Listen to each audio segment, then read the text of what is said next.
May gusto ka bang sabihin?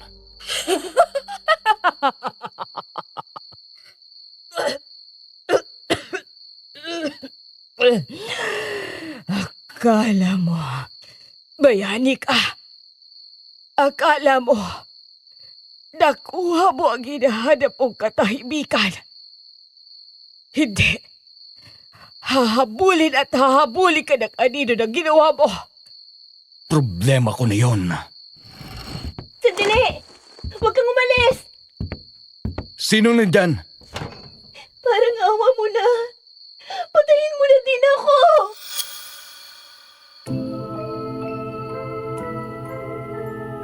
Higanti. Isang salita, 3 kataga, 7 letra. Simpleng bigkasin, mabigat gawin.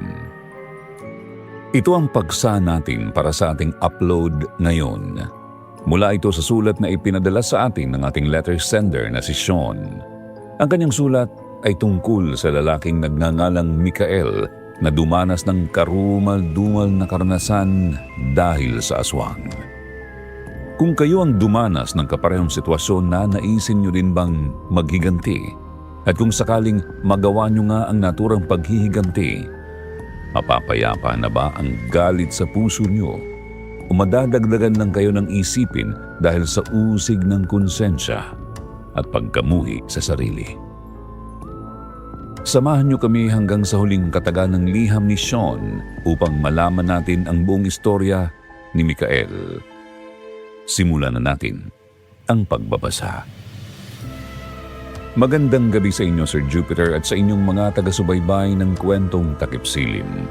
Ako po si Sean. Matagal na akong silent listener ninyo. Kasalukuyan akong nagtatrabaho sa isang kumpanya dito sa BGC. Nito lang ay inimbitahan kami ng aming kamag-anak para makita ang property na nabili niya sa probinsya. Habang nandun kami ay nakausap ko yung katiwala ng lugar. May naikwento siya sa akin tungkol kay Mikael, ang dating nagmamay-ari ng property na nabili ng kamag-anak namin.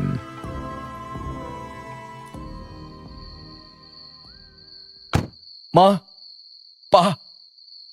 Katleya? Saglit lang. Kukuha ako ng tulong. Ano yun? Anong mga nilalang ang mga ito? Tulong! Tulungan niyo kami! Tulog daw. Tulungan nyo. Baka maglupasay na. Magandang regalo to sa karawang ko. Libreng ihaw. Ihaw. Hoy, Eliseo. Di yata't nagagaya ka na kay Lisha. Ipadinispat sa kita kay Elias at Elijah. Huwag niyo akong ikukumpara sa walang kwentang yun. Tama na nga ang satsat. Tingnan nyo. Nakapulot na ng saga ang tatagatang lalaki. Akala na ba diyan may magagawa yun sa atin? Pinawas-iwas pa. Ay, maghapunan na tayo. Huwag kayong lalapit! Nakapulot ng sanga si Mikael at pilit niyang itinaboy ang mga nilalang na sa mata niya ay parang mga demonyong nanggaling sa impyerno. Namumula ang mga mata. May buntot na mahaba, mga paa na parang sa paniki at mga kamay na may mahahaba at nagtatalasang kuko. Ang mga pakpak noon ay katulad sa paniki pero malaki at balot ng maitim na balahibo ang buong katawan. Isa sa mga aswang ang sumugod kay Mikael. Gamit naman ang sangang hawak, sinangga niya iyon pero malakas talaga ang aswang. Kaya naman bumalandra siya at gumulong pababa sa mga kakahuyan. Pabangon na siya nang biglang may humawak sa bukong-bukong niya. Kasunod ng pagtatakip ng bibig niya ng lalaking hindi niya makita ng malinaw ang mukha. Pero agad yung pinalis ni Mikael. Bitawan niyo!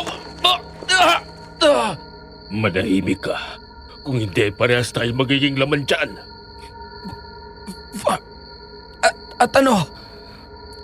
Pabayaan ko na lang na kunin nila ang pamilya ko. Ano bang magagawa mo? May alam ka ba kung paano tumukis ng aswang? Mama! Papa! Katleya! Patawarin mo ako. Katleya! Tol, anong ginagawa mo dyan sa sahig? Isang maling detour. Yun ang ugat ng lahat. Mula sa pamamasyal ay nag-iba ng daan ng kanilang mga magulang para agad silang makauwi. Pero sa detour na yun, nabalaho ang sinasakyan nilang kotse. Sa kasamaang palad, napadpad sila sa lugar na pinamumugaran ng mga aswang. Isang matandang lalaki na hindi kilala ni Mikael ang nagligtas sa kanya ng gabing yun, pero ang mga magulang niya at nakababatang kapatid ay pinagpiestahan ng mga aswang. Etong tubig oh. Salamat, Percival. Napanaginipan mo na naman sila. Ano pa nga ba? Iba ngayon. Pareho ko silang napanaginipan. Una ay ang dalagang yon na nagmamakaawa na patayin ko na din siya. Pagkatapos ay ang pagkasawi ni na Mama, Papa at Katleya. Ayos ka lang ba, Mikael? Ilang araw ka na dito sa receiving area natutulog. Baka magkasakit ka na niyan. Magiging ayos lang ako. Baka kaya ako ganito ay dahil ilang linggo na lang at death anniversary na ulit nila. Kailan ka pa nakabalik? At bakit ka tumutulo? Kani-kanina lang. Inabutan kitang tulog dyan sa Cleopatra couch. Kaya hinayaan na lang kita. Naliligo ako nung makarinig ako ng parang langit-ngit sa second floor. Pabalik na ako sa kwarto nang marinig kitang sumigaw. Madalas abutan ni Percival ang best friend niyang si Mikael na napapanaginipan ng karumaldumal na pagkamatay ng kanyang magulang at nakababatang kapatid. Kung hindi iyon ay yung ginawa naman niyang paghihiganti sa aswang na kumuha sa pamilya niya. Nasa kalagitnaan sila ng pag-uusap nang magparamdam na naman ang namamahay sa lumang bahay na tinutuluyan nila. Hayun na naman oh. Baka daga lang. Mikael naman. Kaya bang magbukas ng daga ng mga pinto ng sabay-sabay? Umalis na tayo dito.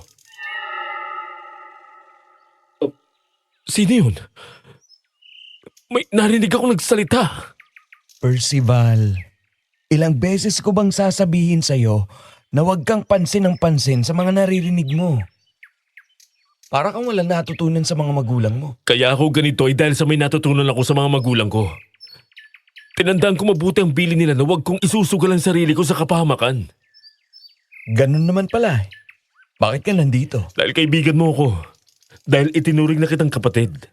Dahil ayaw kitang pabayaan. At kung hindi pa yun sapat, gusto kong malaman mo na alam kong hanggang ngayon, inuusig ka pa din ng konsensya mo dahil sa ginawa mo. Pasensya ka na. Mali na pagbuntunan kita. Alam mo, Mikael, ako man ay may dinadala ding usig ng konsensya. Kung hindi ko sana sinabi sa'yo na lahi kami ng manunugis ng aswang, hindi ka sana matututo na maging manunugis. At hindi ka sana nakapaghiganti. Hindi mo kasalanan. Ginusto ko yon. Nagpadala ako sa galit at sa pagnanais ko na makaganti. 12 taon na mula nang mamatay ang pamilya mo dahil sa aswang. Oo.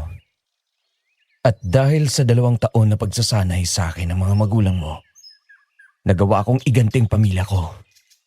Pero 10 taon nang nakakalipas.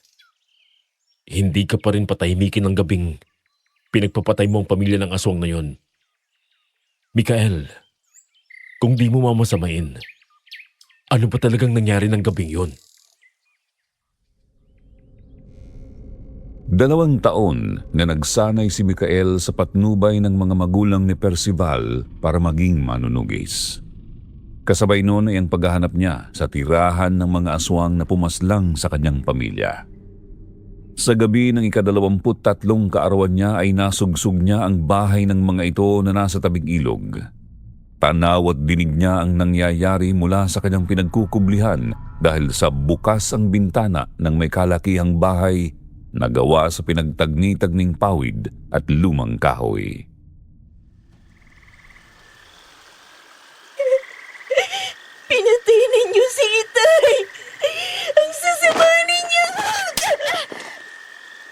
Oo, pinatay namin.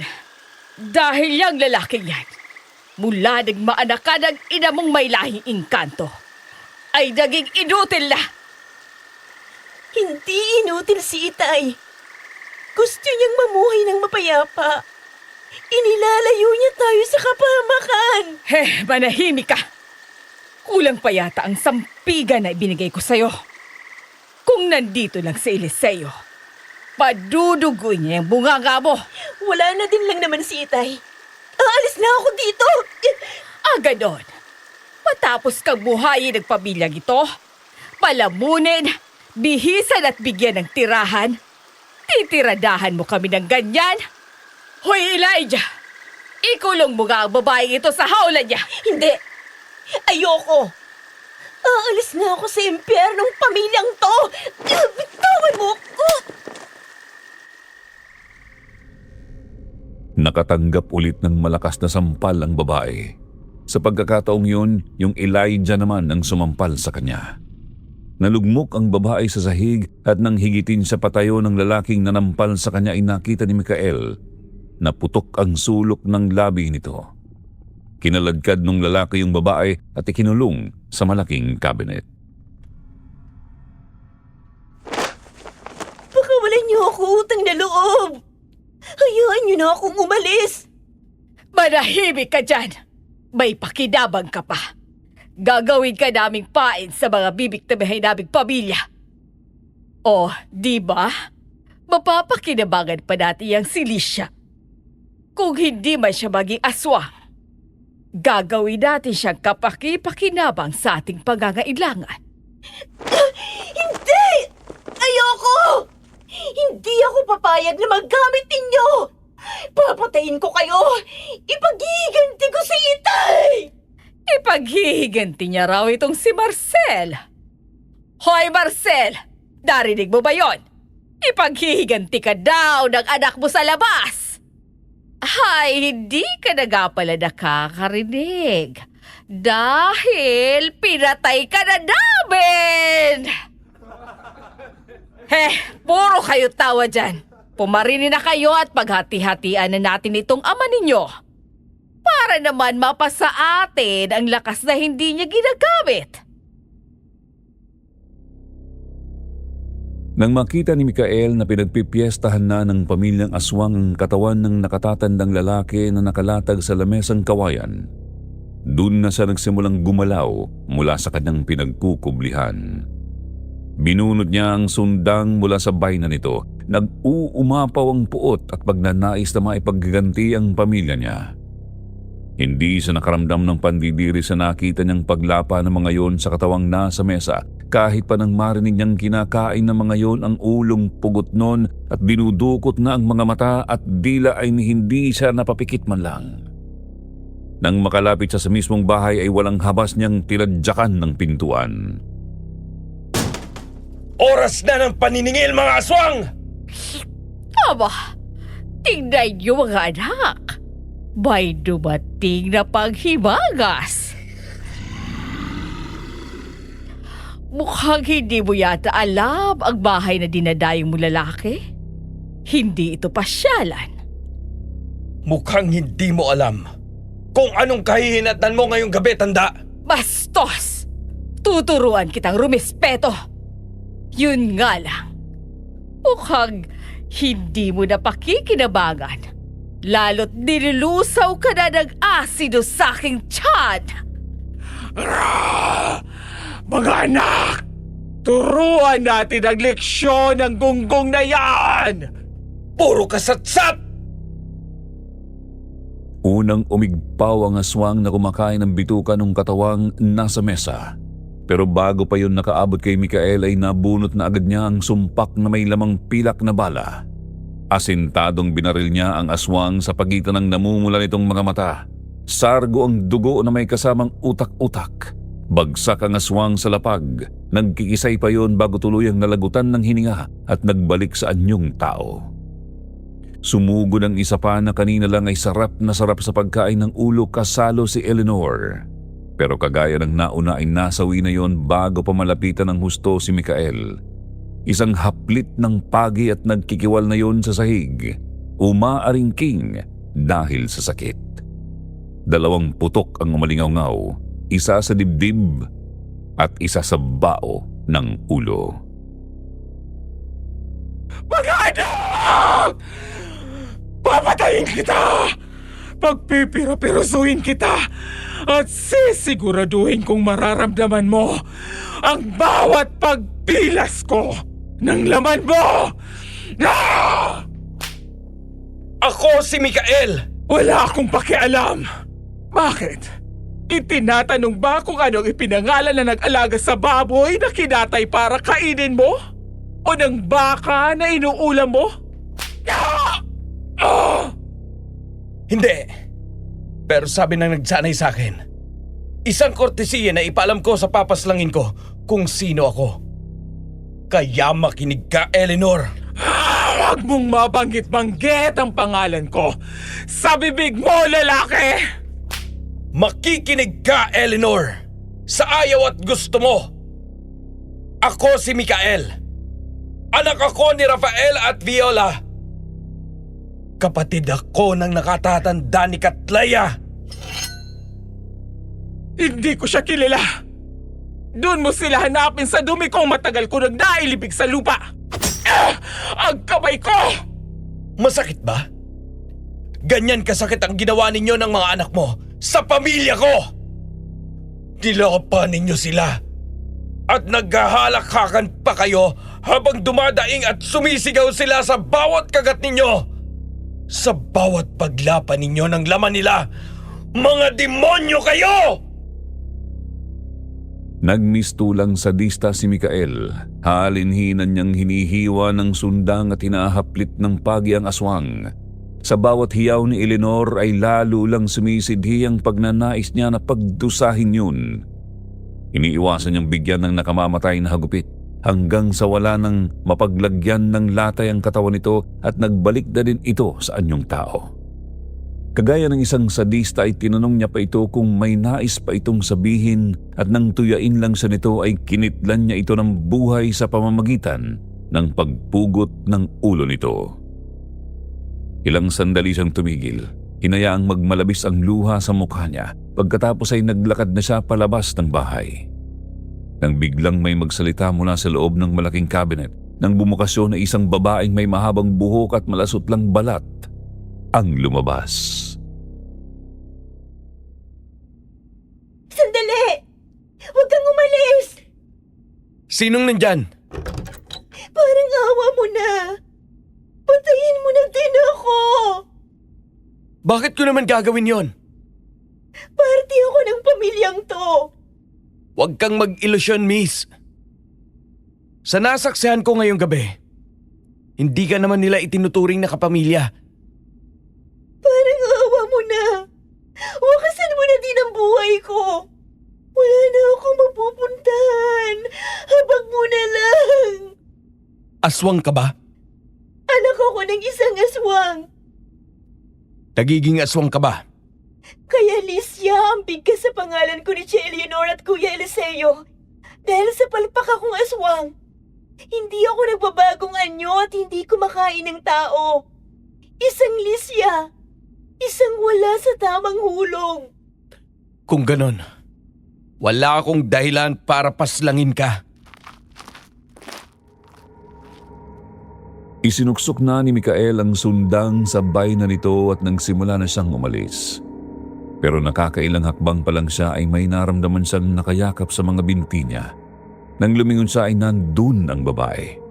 Nakatingala sa kanya habang nakaluhod. Ang isang kamay ay nakahawak ng mahigpit sa bayan ng kanyang sundang na nakasabit sa kanyang bewang.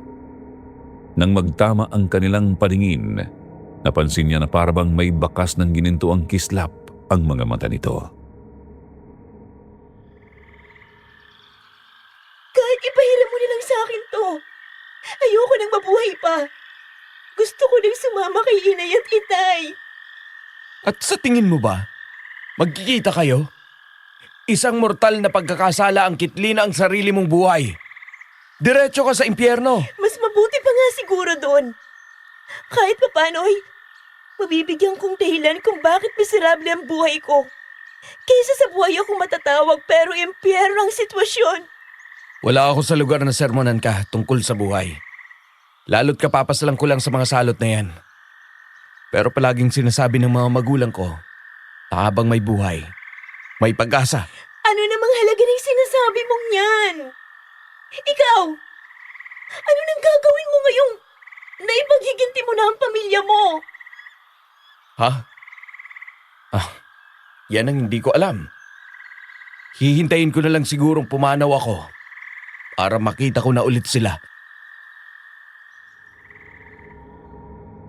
Pagkatapos noon, walang lingong likod na niyang nilinisan ang bahay.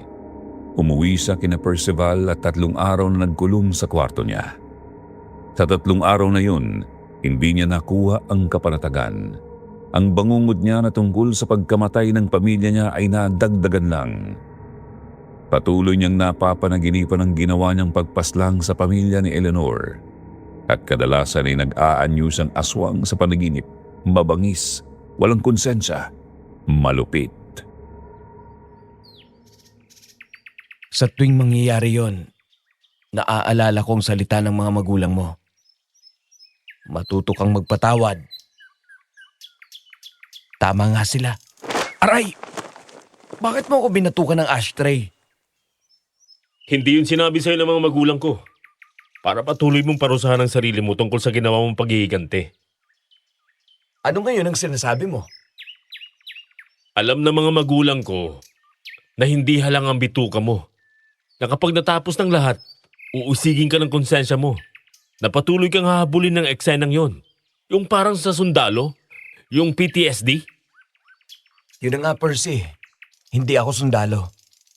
Pero ginawa mo yun dahil sa sinapit ng pamilya mo. Parehas din yun. Ang sundalo, sumusuong sa gera dahil sa pagmamahal sa bayan. Ikaw naman, nag-amok dahil sa pagmamahal mo sa pamilya mo. Tama na nga to. Narinig ko ng mga parokyano natin sa agahan. Sasalubungin ko ng mga yon. Pupunta na ako sa front door. May tumitingting na. Magbihis ka na. Kanina pa nakalisding yung katawan mo. Mamaya magkasakit ka pa. Opo, Impo Mikael. Isang lumang bahay na may 3 palapag ang binili ni Mikael matapos ang paghihiganti niya. Yun ang lugar na tinuluyan nilang mag-anak bago nangyari ang panlalapa sa mga ito ng aswang. Nung una, ang talagang gusto lang niya ay doon na paglipasan ng panahon. Pero nang pumanaw ang mga magulang ni Percival at nakipisan ito sa kanya ay minabuti niyang pakinggan ang suhestyon nito. Nabuksan niya ang bahay bilang pahingahan at kainan ng mga nagbibiyahe o kaya ay ng mga magsasakang naghahanap ng makakainan at masisilungan. Oh, heto na pala si Mikael. Magandang umaga, Mang Damian. Magandang umaga din naman sa'yo. Saglit lang at tatanungin ko na sila kung anong o-orderin nila para sa agahan. Good morning, Mikael. Good morning, Ate Mara. Oh, bakit titig na titig ka kay Mang Damian? Sinong titig na titig sa akin? Ako. Ngayon ko lang napansin na parang may kaboses kayo. Lahat naman ng matatanda ay magkakaboses. Habang nagsasalita si Mang Damian, saglit na isinara ni Mikael ang mata niya at matiim na pinakinggan ng boses nito. Pagmulat niya ay tumingin sa dito. Napansin niya ang bahagyang pamumutla nito at ang mabilis na pintig ng pulso nito sa may leeg. Pero hindi niya sinabi ng napansin niya. Nagdesisyon siyang mag-obserba na lang muna. Ganon ba kapamilyar? Siguro.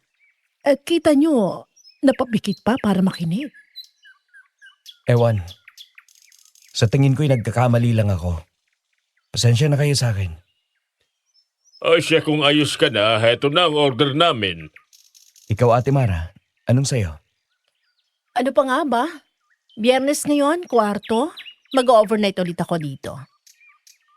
Hanapin mo na naman ang mga multo nitong Ain. Ano ba nga hanapin? Nandyan lang yung mga yan. Ramdam ko sila. Hinihintay lang siguro nilang tamang tiyempo para magtama ang wavelength namin. Mikael, doon ulit ako sa kwartong tanaw ang paglubog ng araw. Ingat ka. Baka ibang matawag mo. O di kaya hindi mo inaasahan ang maging bunga niyan. Tama si Mikael. Huwag kang masyadong mapangahas. Baka kuryosidad lang yan at hindi mo talaga alam ang ginagawa mo. Mas mabuti na ang ganon. Kahit paano napatunayan kong meron nga dito at kaya kong tumawa. Ay, Ay. kakulit. Maiwan ko na muna kayo, Mang Damian. Ihahanda ko lang itong agahan. Kapag nakita ninyo si Percival, pakisabi na lang na nasa kusina ako. Pagdating sa kusina, agad na nagluto si Mikael. Pandalas siya sa pagsasalin sa plato nang makarinig siya ng mga may nag-uusod ng silya sa lamesa sa likod niya. Akala niya si Percival yun, kaya kaswal niya itong kinausap nang hindi man lang nililingon. Ganun na kasi ang nakasanayan nilang dalawa. Buti naman at nakalabas ka na sa kwarto mo. Magkape ka na muna para mainitan ang sikmura mo. Panaybahin ka kanina. Siya nga pala, baka akalain mo na namang may nagpaparamdam dito kapag narinig mong may gumagalaw sa taas. Si Ate Mara lang yon. Paaga siyang dumating ngayon. Biyernes daw kasi kaya gusto niyang magtagal dito. Ba, tahimik ka ah. Nakakapanibago ka naman. Masama sigurong pakiramdam mo. Anong sinabi mo, Percival? Hindi ko narinig masyado. Yun ang kausap mo, Mikael. Nang marinig ni Mikael si Percival na magsalita ay nilingon niya ito. Napakunot noo siya ng abutan na walang nakaupo sa lamesang nasa likod niya. Sa halip ay nasa bukana ng kusina si Percival na namumula ang ilong at panay na ang singhot. Sino pa kundi ikaw? Anyari naman sa'yo at bigla kang nangungo. Kaya ka pala tahimik. Anong ginagawa mo dyan sa bukana ng kusina? Hindi ba't nakaupo ka dito at nagtitimpla ng kape? Ha? Kararating ko lang. Mikael, may kape ka ba dyan na instant? Ang tapan ng kapeng barako. Nandyan sa mesa. Pakikuha na lang. Oh, bakit ang lamig naman dito? Nagtatayuan tuloy ang balahibo ko. Malamig? Paanong lalamig eh? Kita mong kusina ito. At pandalas na sa pagluluto si... Ano yun? Bakit may malamig na hangin akong naramdaman? Hindi mo ba nararamdaman, Mikael? Ewan ko sa inyong dalawa. Wala naman ako nararamdamang ganyan. Baka nagkakahawaan na kayo ng sipon. Diyan na nga kayong dalawa. Ihahatid ko na itong order ni Mang Damian. Bandang alas 10 na tahimik na ang buong bahay. Si Mara na umupa ng kwarto ay nananahimik sa silid niya. Ang paalam kina Mikael at Percival ay magme-meditate siya. Si Mikael naman ay nasa labas kung saan siya ay abala sa pagdidilig ng mga inaalagaan niyang bulaklak. Patapos na siya sa ginagawa niya nang marinig niya ang hiyaw ni Percival at sa pagkabasag ng plato. Dali-dali niyang pinuntahan ang pinanggalingan ng sigaw at inabutan ng kaibigan niyang nangangaripas ng takbo papunta sa receiving area. At nang tanungin niya ito kung ano ang nangyari ay kinuwento nito ang naranasang kababalaghan sa kusina habang naghuhugas ng plato. Percy, sigurado ka ba na kaya mong maghugas ng plato? Parang ang lala na ng runny nose mo ha.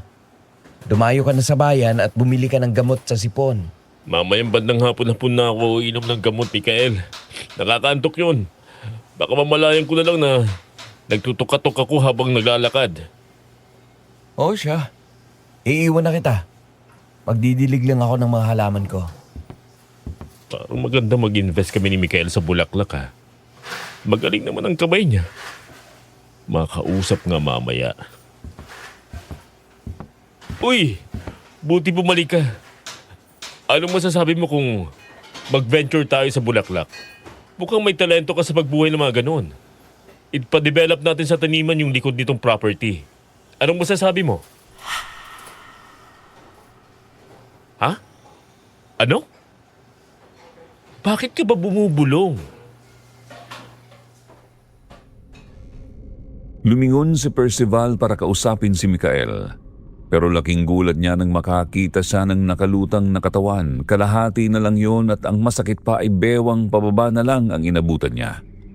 Nakamaong yon nakupas na parang galing pa sa pagkakalubog sa lupa. Ilang beses siyang kumurap-kurap at kinurot ang sarili niya pero hindi yon basta nawala na parang isang kisap mata. Sa halip ay dahan-dahan iyong naglaho. Sa takot ay nabitawan niya ang platong hawak. Napasigaw siya at nanakbo paalis ng kusina sa receiving area ng bahay sa inabot ni Mikael. Etong tubig, Percival. Uminom ka na muna. May inabot ka pa ba sa kusina, Mikael? Anong aabutan ko, maliban sa basag na plato?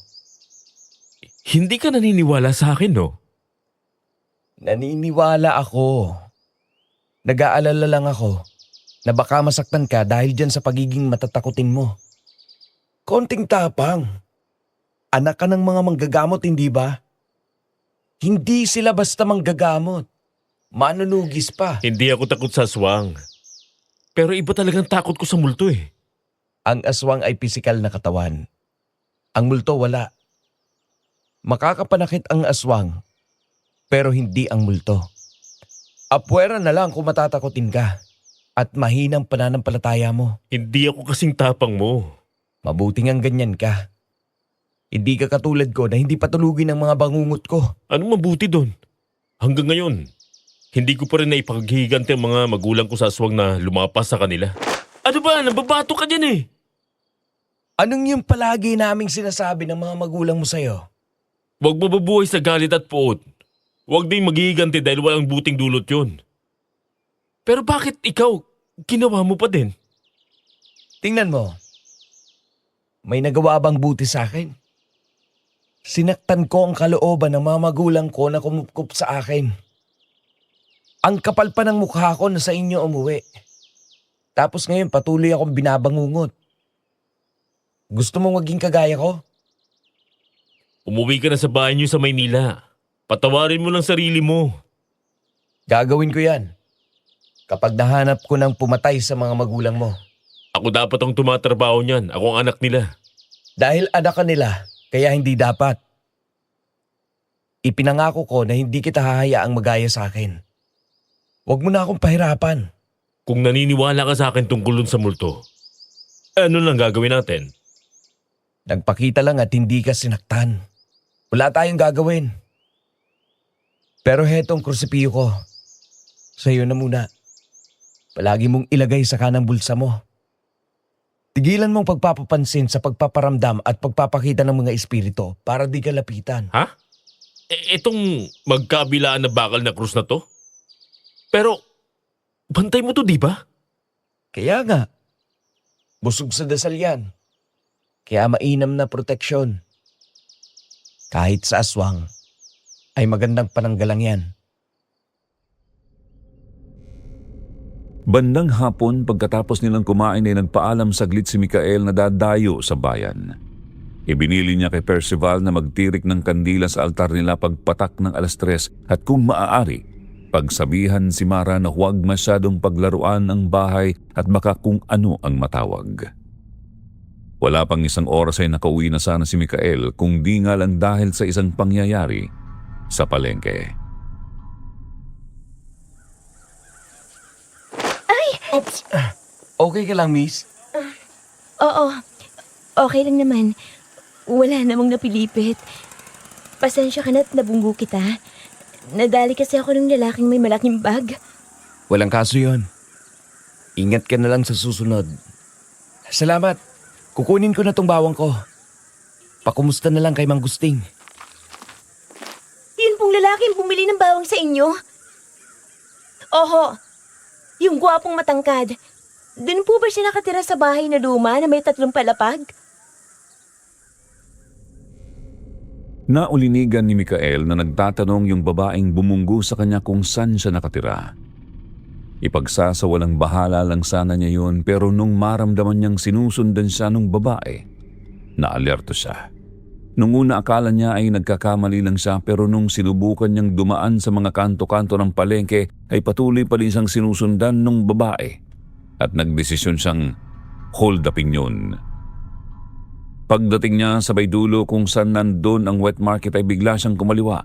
Kanto yun na medyo blind spot sa mga tao at sa bandang dulo ay sakayan ng tricycle. Sumalisi siya doon at nagkubli sa likod ng poste. Inabangan niya ang babaeng bumubuntot sa kanya. Nang mahagip niya yon ay hinawakan niya yun sa balikat at isinal niya sa bakod.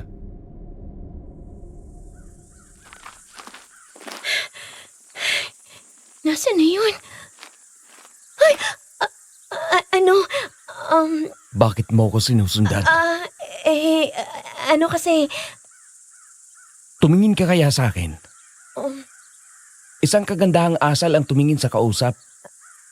Ayan, nakatingin na. Sinalubong si Mikael ng pares ng mga bilugang mata. Mga bolang sing dilim ng walang hanggang kalawakan na parang may nangingislap na bituin. Napakunot noo siya ng bahagya. Napaisip siya kung saan ba niya nakita ang ganoong mga mata.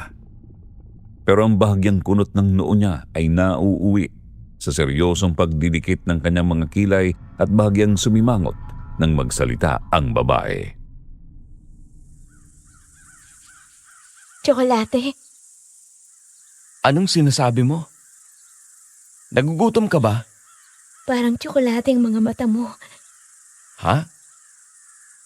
Ano bang kailangan mo sa akin? Bakit hindi mo pa ako kinausap kanina? Bakit kinailangan mo pang tanungin yung nagtitinda ng bawang? At bakit mo ako tinitiktikan? Naghahanap ako ng trabaho. Hindi ako employment agency. Sabi ng mama, ikaw na daw ang nagmamay-ari ng lumang bahay sa dulo? Oo, ako nga. Nabalitaan kong ibebenta na yon. Dahil inabandona na ng dating nagmamay-ari. Kaya binili ko na. Ginawa mo daw yung bahay pahingahan ng mga nagbibiyahe at ng mga magsasaka? Informant ka ba, miss? Ang galing mong makichismis. Gusto kong mamasukan bilang trabahador nyo. Hindi ako naghahanap ng makakatulong. Hindi din naman ganon kadami ang nagiging kliyente namin. Kung gusto mo ng trabaho, marami akong kakilala na pwedeng pagpasukan sa'yo. Kahit walang sweldo. Ano ba talagang kailangan mo? Huwag mong gamiting palusot ang trabaho. Protection. Hindi kami safe house. At lalong hindi kami secret service. Ako si Licia. Nandito ako para bigyang kahulugan ulit ang buhay mo na inaaksaya mo. Pinanatili ni Mikael na blangkado ang kanyang mukha. Pero sa totoo lang ay bigla siyang binaha ng alaala pagkarinig niya ng pangalan ng babae. Ang mga sigaw, ang lansa ng dugo, ang mga matang parang may budbud ng ginto. Ang babaeng nagmamakaawang patayin na siya. Sa kabila ng pagkakayanig niya ay pinilit niyang kumalma, kaya medyo tunog na nunuya ang boses niya nang magsalita ulit siya. Kahulugan? Anong kalokohan mo yan? Wala ka na bang ibang maisip na palusot? At yan ang binigay mong dahilan kung bakit mo ako nilapitan?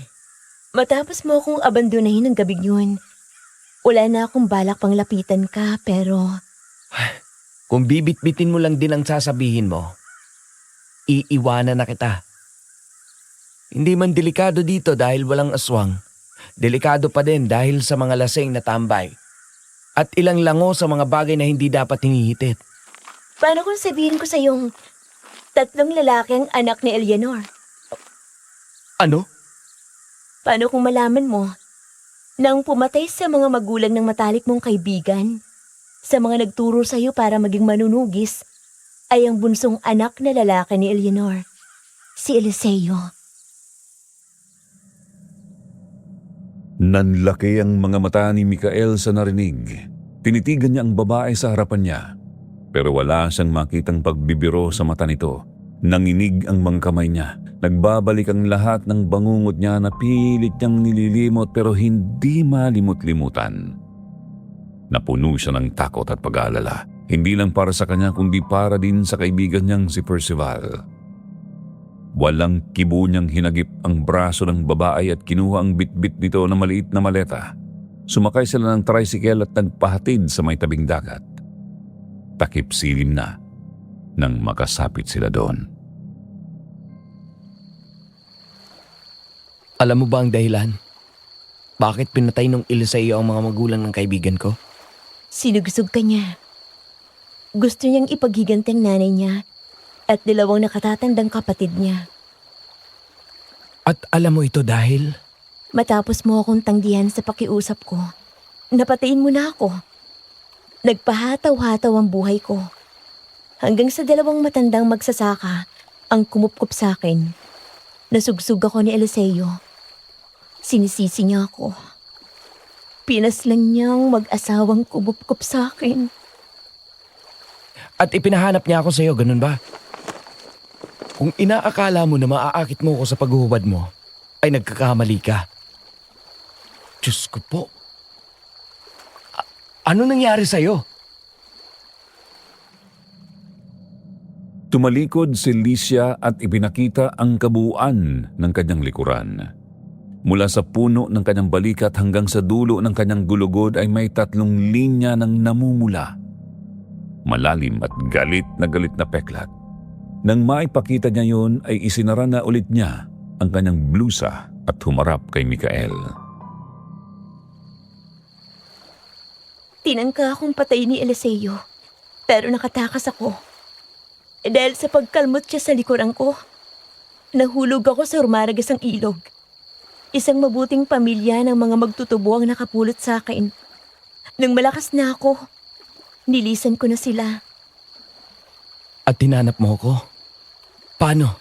Dahil sa mga matang minana ko sa nanay kong may lahing engkanto. Nakita kita sa balintataw ko. At dito sa lugar na ito ako itinuro nun. Bakit mo binili ang kasumpa-sumpang bahay na yun? Ha?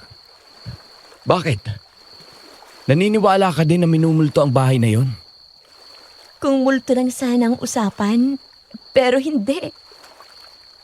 At ang sabihin ko sa yung kasumpa-sumpang bahay na yon, hindi ako nagloloko. Dahil sa mismong bahay na yon, ipinanganak ang angka ni na Eleanor, ang lahi ng mga aswang. Pero dun kami tumuloy ng isang gabi. Bago ang aksidente, hindi ba? Paano mong nalaman? Hanggang ngayon ba? Iniisip mo pa din na aksidente ang nangyari sa'yo? Hindi. Planadong lahat. Ang bahay na yon ay isang panlansi. Ang sino mang kaawa-awang manlalakbay na maliligaw doon ay magiging lamang tiyan. Binili niya ang bahay dahil gusto niya ulit makausap ang kanyang mga magulang at si Cattleya. Gusto niyang humingi ng tawad sa kanila na nagpatuloy siyang mabuhay sa kabila ng kanyang pagluluksa sa kanilang pagkamatay. Umasa siyang dahil doon sila huling nagkasama-sama ay magpaparamdam ang mga ito. Pero Sinasabi mo bang dati niyong bahay yun? Bahay ng angka nila Eleanor. Isang dayong tatay ko na natipuhan ni Eleanor nung dalaga pa siya. Kaya ang pagiging aswang ng tatay ko ay hawa na lang. At ang nanay mo? Isa siyang dayo na nagtitinda ng mga halamang gamot. May dugo siyang engkanto. At ang minsang masugatan si Itay na mga taga-nayon, ay pinagyaman siya ni Inay. Nagkagustuhan sila at ako ang bunga. Nasaan ang nanay mo? Bakit hindi siya umuwi sa kanya? Pinaslang ni Eleanor si Inay. Sa pakiusap ni Itay, ay itinira nila akong buhay. Naisip din kasi nila na isang biyaya ang dugo ng nanay ko. Pero nang nalaman nilang hindi ako maaaring maging aswang. Isinumpa nila na binuhay ka nila. Sabi mo nga nung gabing yun, hindi ba? Huwag akong mag-ilusyon. Hindi ako parte ng pamilya nila. Ilang sandali silang nanahimik. Pinakikinggan lang ang ingay ng mga naglalakad sa di kalayuan. Mga batang pauwi na galing sa pagtatampisaw sa dagat. Ang palo ng alon. Napatingin si Mikael sa wristwatch niya, pasado 6:00 na. Isang mahabang buntong hininga ang pinakawalan niya at hinarap si Licia. Sabihin na nating pinaniniwalaan kita sa lahat ng mga sinabi mo. Gaano katagal naman bago ako masugsog ng Ilseo? Conforme sa lakas ng panliwas na gamit mo sa bahay na yun. Ano't nanlalaki yung mga mata mo. Paano mong... Nalaman? May ilang araw na akong pag-alagala. Narinig ko ang usapan ng mga taga dito. Sabi nila, naglalaho ang buong lugar na yun pagdating ng 9:00 ng gabi. Para ka daw inililigaw? Tapos nakikita lang ulit kapag 4:00 na ng madaling araw? Licia, Licia, hindi. Licia, yun ang tamang bigkas ng pangalan mo. Hindi Licia. Dahil hindi naman kita minamaliit. bahala ka na nga. Ano ba yun? Dadalhin kita dun sa bahay. Kung gusto mong tumira o tumulong-tulong, sige. Pero pakiusap lang. Wala ka munang sasabihin sa kaibigan ko na si Percival. Gusto kong ako ang magsabi sa kanya. Nauunawaan ko. Pero may ipakikisuyo din sana ako sa'yo. Ano yun? Sana, kapag sinabi mo sa kaibigan mong tungkol kay Eliseo, maging patas ka din sa sarili mo. Huwag mong akuin ang kasalanang hindi sa'yo. Habang nasa tabing dagat si Mikael at Licia ay may nangyayari naman sa bahay. Naghahanda noon ng hapunan si Percival. Si Mara naman na lumabas saglit ng bandang hapon para magmerienda ay nasa kwarto na niya ulit at sumusubok na kumonekta sa mga kaluluwa na pinaniniwalaan niyang nasa bahay. Lubog na ang araw nang makatapos si Percival sa pagluluto. Nagdesisyon siya na akyatin si Mara para tanungin kung maghahapunan na ito. Ate Mara, maghahapunan ka na ba? Timara, si Percival ako. Kakain ka na ba? Anong gusto mo? Iaakyat kong hapunan mo o bababa ka sa komedor? Percy, tulong! Tulungan mo ako! Ay, sige, bubuksan ko na tong pinto. Timara? Percival, tulungan mo ako! Tulungan mo ako!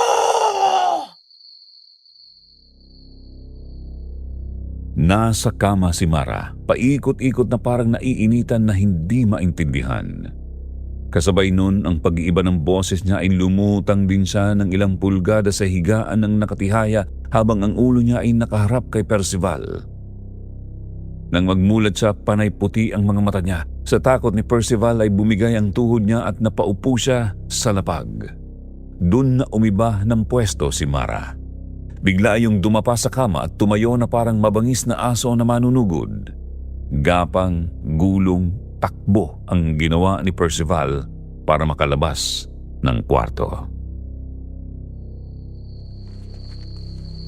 Huwag mo ko takbuhan, lalaki! Ate Mara, kung ano man ang natawag mo, paalisin mo na sa katawan mo.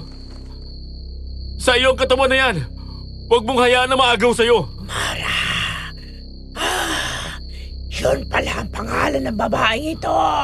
Umalis ka sa katawan niya. Lumayas ka masamang espiritu. Inuutusan kita. Inuutusan! Ako? Hindi mo ako mapapasunod! At habang nangyayari ang eksenang yun sa bahay, parating naman si Mikael at Licia mula sa tabing dagat. Halos 15 minuto din silang nagbiyahe at kagat na ang dilim nang makarating sila. Pero sa pagtataka ni Mikael, walang Percival na sumalubong sa kanya. Iniisip niyang baka nakatulog dahil sa sipon o dahil abala lang. Nang marinig nila ang sigaw nito mula sa loob ng bahay, Ate Mara! Umayos ka! Huwag kang ganyan! Yung kaibigan mo ba yung sumisigaw? Oo. Boses si Percival yon. Ano kayang problema? Ayan! Diyos ko po! Lumulutang siya! Mikael! Nasaan ka na ba? Parang may nangyayaring hindi maganda. Tulungan niyo ako! Percy! Bago natin ipagpatuloy ang pagbabasa ng kwento ni Sean, nais naming magpasalamat sa inyong walang sawang pagsuporta, pagtangkilik at pagmamahal sa kwentong Takipsilim. Huwag po ninyong kalimutang suportahan din ang ating sister channels na Aswang Diaries, Sityo Pangil, Sityo Bangungot, Aswang Confessions at ang pinakabago nating channels, Aswang Radio at Miss Amy Aswang Love Stories. Para palaging updated sa ating mga latest uploads, hit that subscribe button at notification bell. Mag-comment kayo para magkausap tayo. Muli, ang aming taus-pusong pasasalamat sa inyong lahat. At ngayon, balik tayo sa pagbabasa ng kwento ni Sean. Patakbong pumasok sa loob ng bahay si Mikael at Licia. Inabutan nilang nakalutang ang ilang gamit sa receiving area, patay sindi ang mga ilaw at nakakubabaw si Mara kay Percival habang sakal-sakal ito. Puro puti ang mata ng babae at magulo ang buhok. Mamamatay ka! Mamamatay kayo! Para-pareho tayong patay! Ut oferat, spiritum malum. Lumayas ka, masamang espiritu! Ang ulo ko! Parang binibiyak! Anong nangyayari? Anong nangyayari sa akin? Ate Mara! Percy! Mikael, buti na lang dumating ka. At akala ko talaga katapusan ko na. Parang nakita ko nga si nanay at tatay na nakalahad ang mga kamay at tiyayaya na ako. Sira ulo ka. Umayos ka. Di ka pwedeng mamatay. Halika nga. Maupo ka muna. Titingnan ko lang si Ate Mara. Nilapitan ni Mikael si Mara at tiningnan kung ano ang nangyari sa babae. Nang masiguro niyang ayos naman ito at nawalan lang ng malay ay krinusan niya ito sa noo at binugahan sa bumbunan. Pagkatapos ay ipinako at inilapag na sa bakanting sofa. Kaya ka naman palang ginabi, may kasama kang chikas. Kailan pa yan? Alisin mo yung giting yan. Hindi ko siya kadate. Siya si Licia. Makakasama natin siya dito. Licia, siya si Percival, ang best friend ko. Yan namang walang malay ay si Ate Mara. Suki namin dito sa pag-upa ng kwarto. Ikinagagalang kitang makilala, Licia. Ganun din ako. Bigla naman yata ang desisyon mong kumuha ng makakasama natin dito. Kanina habang nasa palengke ako, nabunggo niya ako. Saktong naghahanap siya ng mapagtatrabahuhan. Naalala ko pa na palagi mong inirereklamo na sawa ka na sa luto ko. At boring dahil dadalawa tayong barako dito. Oo, yun na din. Kaya naisipan ko na tamang pagkakataon na tanggapin ko si Licia dito. Magiging payaso pala ako dito. Ilang sandali pa at nagising na si Mara. Kinuusap ito sandali ni Mikael. Sinermonan niya ito dahil sa nangyari. Pagkatapos ay pinabalik na din sa kwarto. Nang maiayos na nila lahat ng gulo sa bahay, pinagpahinga na din nila si Licia. Handa na din magpahinga si Percival at papunta siya sa kwarto niya nang mamataan niya si Mikael na nasa labas at nakatanaw sa malayo. Uy, hindi ka pa matutulog. Malalim ng gabi. Nagpapakalma lang. May iniisip ka ba? Marami. Yung tungkol na naman sa magulang ko. Matagal na nilang inaalam na magkaibigan kung sino ang pumatay sa mga magulang nito. Kung malalaman ni Percival ang mga sinabi sa kanya ni Lisa ay siguradong hindi na ito makikinig sa rason. Nakasisiguro siyang lalamunin ng iba yung puot at paghihiganti ang kaibigan niya. Isa pa, alam niyang kasalanan niya ang nangyari. Ito na nga ba ang sinasabi ng mga magulang ni Percival? Ang paghihiganti ay mag-aanak lang ng panibagong paghihiganti at panibago pa hanggang sa maging kadenang wala ng katapusan. Hindi mo masabi sa akin. Parang ganon. Anong parang ganun? Di ganun na nga. Para kang ano dyan, Mikael? Ha? Percy, ang totoo niyan, Teka, hindi pa ako handa. Sa tingin mo ba, makakaya ko yan? Magiging demonyo ba ako? Walang kibo na tumayo si Mikael. Pasimple siyang sumenya sa kaibigan niya na manatili sa kung saan yun nakaupo. Pumasok siya saglit sa bahay tapos pagbalik niya ay dala-dala na niya ang sundang niya. Wala na ang bayna nun. Inilagay niya sa kamay ni Percival. ako na lang ang patayin mo. Huwag ka na maghigante. Bakit ka huminto? Sige lang, ituloy mo lang. Ganyan na lang ba talaga kawalang halagang buhay mo para sa'yo? Ito ang ginawa ko sa buhay ko. Kasalanan ko kaya namatay ang mga magulang mo. Ah!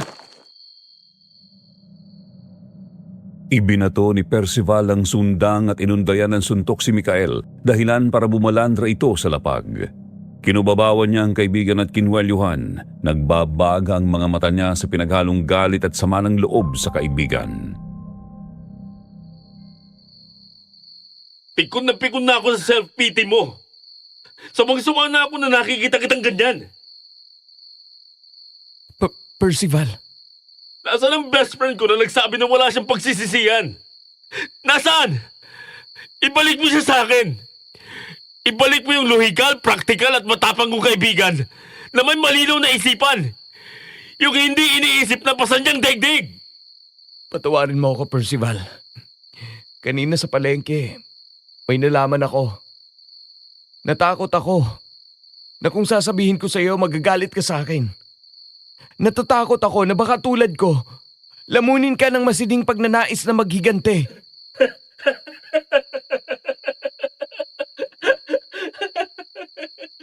Anong tinatawa mo dyan? Tumayo ka nga. Tara, umigop ng mainit. Mag-usap tayo ng maayos. Umalis sa pagkakakubabaw niya kay Mikael si Percival at iniabot ang kamay niya sa kaibigan para tulungan yung tumayo. Para pa siyang nanay na abala sa pagpapagpag ng alikabok na dumikit sa likuran ni Mikael. Pagdating sa loob ng bahay ay nagpunta sa kusina si Percival para kumuha ng salabat at sa receiving area sila ng bahay tumambay. Doon na sinabi ni Mikael ang lahat-lahat. Ito na yon. Yung inaalala mo na baka magkorumentado ako, mag-amok, magwating-wating ng isipan ko, ganun. Anong ganon? Dahil sa ginawa ko, Percival, ang mga magulang mo ang pinunterian ng aswang na si Eliseo. Mikael, umayos ka nga. Mukhang nalimutan mong manunugis din ang mga magulang ko. Hindi pa sa bilang ng mga daliri nila sa kamay at paa, ang napas lang nilang nilalang ng dilim. Pero hindi dahil sa paghihigante. Oo, pero pumapas lang sila. Sa tingin mo ba, hindi yun naaakit ng galit? Hindi sumagot si Mikael, parang nalunok ang dila. Nilamukos ni Percival ang mukha niya gamit ang dalawang kamay niya at ilang sandaling tumingala. Nagpakawala siya ng mahabang buntong hininga. Nang umayos siya ng upo at hinarap ang kaibigan ay kalmante siyang nagsalita. Galit ako, Mikael. Sa totoo lang. Parang may buhawi sa sikmura ko. Tapos itong ulo ko, parang may malaking lobo na lumalaki at lumiliit. Gusto kong sapakin pagbumukha nung Eliseo na hindi ko pa nakikita. Kung anong hilat siya ng pagbumukha. Yan ang ipinag-aalala ko, Percival eh. Pero itong put na ito, Hindi ko alam kung may action ko. Baka kapag nakaharap ko na yung Eliseo, matulala ako. Ako man na may-ari ng katawang to, hindi masabi kung ano magiging reaksyon ko. Tama ang mga magulang mo. Tama talaga sila. Pero hindi ka 100% mali sa ginawa mong pagpaslang sa mga nilalang ng dilim na yon. Ang mali ay ang katangahan mo na palagi mong sinisisi ang sarili mo. Oo, tama ka. Matanong na nga kita, ano bang pinagkakaganyan mo? Gusto mo lang magdrama, magpaawa? Maging bida sa sariling soap opera ng buhay mo? Nang gabing pinapatay ko ang pamilyang aswang na yon, nakaramdam ako ng iba yung tuwa. Pakiramdam ko, buhay na buhay ako. At natural sa sistema ko ang pagiging bayolente. Naging halimaw ako sa pagkakataong yon. At alam mo ba, Percival, Ano? alam ko sa puso't isipan ko, uulit-ulitin ko pa din ang ginawa kong paghihigante. Hindi ang ginawa ko ang nagbigay ng mga bangungot ko. Kung hindi ang katotohanang natatakot ako sa sarili ko dahil hindi ako makaramdam ng pagsisisi. Wala ka palang pinagsisisihan, maganda. Natatakot ako dahil pakiramdam ko, naging kaugali na ako ng mga aswang na kinamumuhian ko. Kung ganun, may dalawa ka lang pamimilian. Ang magpamental ka na o ang tanggapin yan. Matuto kang matuwa. Bitawan mo ang pagiging hipokrito mo. Hipokrito? Ako? Oo! Sa mata ko, isa kang hipokrito. Ano bang mali kung makaramdam ka ng kasiyahan na naipaghiganti mo ang mga magulang at kapatid mo? Wala! Hindi yung kasalanan. At lalong hindi ibig sabihin nun ay masama ka na. Sinasabi mo lang yan dahil magkaibigan tayo. Pero salamat sa lahat ng pagpapasensya mo sa kadramahan ko. Sinasabi ko to dahil kaibigan kita. At di dahil sa pinagpapasensyaan lang kita. Maging masaya ka na. Nakukonsumi ako sa'yo eh. Salamat. Yun, ganyan. Salamat dapat ang sinasabi mo. Hindi yung puro pasensya ka na. Hindi ako mahilig sa pasensya, sa barkilyos at torones pa. Kalokohan mo. Kinabukasan, sabay na nagising si Mikael at Percival sa amoy ng ginisang bawang, tuyo at longganisa. Pagbaba nila ay humahalo na din sa hangin ang aroma ng kapeng barako. Isang maputing babae na may nakapusod na mahabang buhok ang inabot nila sa kusina. Nang malingunan sila ni Licia sa bukana ng kusina ay inanyayahan sila nito na kumain na. Gising na pala kayo. Nakailam na ako sa kusina ninyo at nagluto ng agahan. Kain na kayo. May kaping barako na din. Nananaginip pa yata ako. Pero sa tingin ko, nakakakita ako ng diwatang nagluluto sa kusina. Hindi yan diwata, kundi isang engkanto. Ibig kong sabihin, ay babaeng may dugong engkanto. Seryoso yan? Seryoso ng pagkulo ng tiyan ko. Kaya tara na, dumulog na tayo. Ipakikilala kita sa kanya. Umupo na sila sa mesa. Niyaya din nila si Licia na kumain. Ilang sandali muna nilang ninamnam ang umagahan na inihanda ng dalaga bago nagdesisyon si Mikael na ipakilala na si Licia kay Percival. Napakunot noo si Percival nang marinig niya ang bigkas ni Licia sa pangalan. Licia talaga? Yung Liciang hatol ng hukom? Oo. Sabi mo nanay mo nagbigay sa'yo ng pangalang yan. Sino namang nanay ang magbibigay ng ganong kanigatibong pangalan? Nasanay na lang si Licia na gano'n ang pagkakabigkas ng pangalan niya. Pero kung abay-bay ang pagbabasihan, Licia ang tamang bigkas. Ikinagagalang kitang makilala, Licia. At natatakam ako dito sa mga luto mo. Pero katatapos ko lang ayusin si Mikael sa issue niya sa buhay. At kagabi lang yun. Utang na loob, huwag mo nang dagdagan. Ganun ba? Oo, kaya bilang ganti sa kaibigan ko, bahala na siyang magpaliwanag sa'yo. At sikaping baguhin ang isipan mo tungkol sa bigkas ng pangalan mo. Bakit kanya nang titig mo sa akin? Hindi ka man lang ba nagagalit sa akin? Oh, Diyos ko. Eto na naman. Lahat na lang ba ng tao gustong magalit ako sa kanila? Ano namang ikagagalit ko sa'yo? Kapatid ako ng aswang na pumatay sa mga magulang mo. Itatama lang kita. Sa ama. Kapatid ka sa ama nung pumatay sa mga magulang ko. Ibig sabihin, half-brother. Ganun na din yun, di ba? Inaasahan mo talaga akong magalit sa'yo? Normal lang naman yun, di ba? Natahimik ang lamesa. Tumigil sa pagkain si Percival at marahang ibinaba ang kutsarang hawak. Pero parang killer na hinawakan ang tinidor niya. Walang kibo itong dahan-dahang tumayo at nilapitan si Licia habang seryosong nakatitig sa dalaga. Gusto mo makita kung paano ako magalit?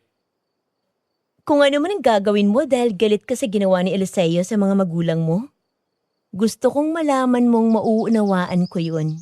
Kaya sige lang. Anong ginagawa mo? Bakit mo tinuhog ng tinidor ang longganisa ko? Dahil galit ako. Sa tingin ko mas malaki at mataba ang longganisang nasa plato mo. Kaya akin na to. Yan. Alam mo na siguro kung paano ako magalit. Puro ka kalokohan, Percival. Kumain na nga tayo. Matapos makakain ng agahan ay niyaya ni Mikael si Licia sa tabing bahay para ipakita ang mga tanim niyang bulaklak at magpatulong sa pagdidilig.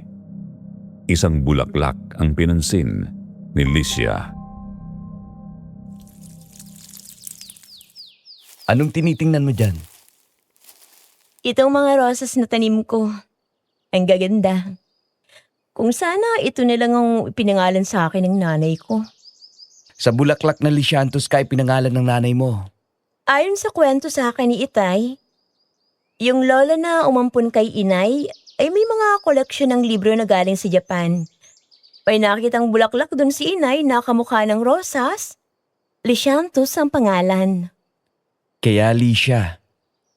At dahil sa hindi ka naging aswang, ginamit na panlait ang Licia na kinasanayang bigkas ng pamilya ng tatay mo. Yun na nga. Sa tingin ko, ikaw ang anak na pinangarap ng nanay at tatay mo. Bakit mo naman nasabi yan? Anak na nga ako sa pagkakasala. Hindi ko pa nagampanan ang inaasahan sa akin. Dahil lang sa hindi ka naging aswang? Alam mo ba, sa wikang Banyaga, ang pangalang Licia ay nangangahulugang pangako ng Diyos. Talaga lang ah. Isa pang kahulugan nun ay ang kakayahan mong umangat mula sa iyong kinasasadlakan at makagawa ng mga kahangahangang bagay. Naniniwala ako na yun ang dahilan bakit yun ang ipinangalan ng nanay mo sa'yo. Ano naman kayang kamanghamanghang bagay yun? Nasa kamay mo na yun na alamin. Siguro nga. Pero bago ko yun alamin, mas mabuti sigurong alamin natin kung saan ang galing yung pinagkakaguluhan ng mga langaw. Kanina ko pa naririnig eh. Oo nga no. Kaya pala may panaka-naka akong naaamoy na kung anong bulok kapag umahangin. Tara! Doon sa may tagiliran. Mukhang doon ang galing ang ingay. Magkasamang sinundan ni Mikael at Licia ang amoy. Nahalughog na nila ang kabuuan ng tagiliran ng bahay na malapit sa taniman ng bulaklak ni Mikael pero wala silang makita. Hanggang sa may napansin sila sa talahiban na nasa kabilang banda ng barbed wire na ginawang pangharang sa bukas na parte ng property. Nakakabaligtad ng sikmura ang nakita nila. Mga sul-ngasul na kulay abuhing kamay ang nakita nila. Naaagnas na yon at pinagpipiestahan na ng mga nagkikikiwal na uod. Kumuha ng patpat si Mikael para hawiin ang damo na nakaharang sa katawan at napag-alaman niyang isa yun sa mga magsasakang suki nila sa agahan. Nang magsimulang sumuka si Licia ay minabuti niyang papasukin ito sa loob at tawagin si Percival. Pinapunta nila si Mang Damian. Ay, naku po.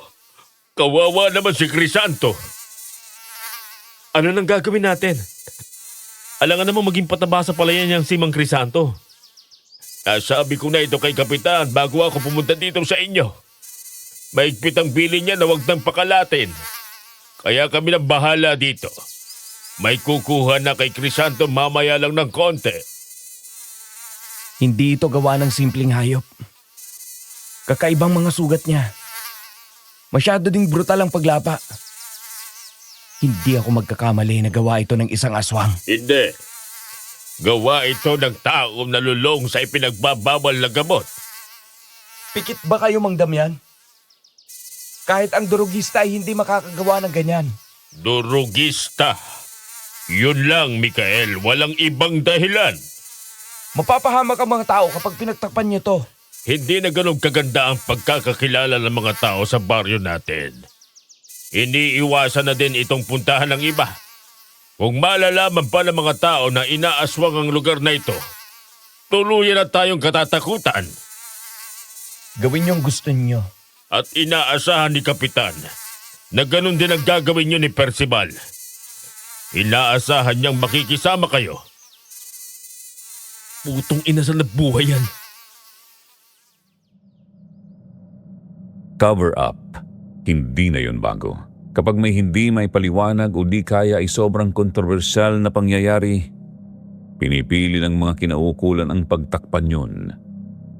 Pero mukhang may kurukya sa ulo si Percival noon dahil nagpumili itong sumama kay Mang Damian pabalik sa barangay para kumprontahin si Kapitan at hikayatin na ipaalam sa tao ang tungkol sa aswang para mababalaan ang mga ito na huwag lalabas ng gabi.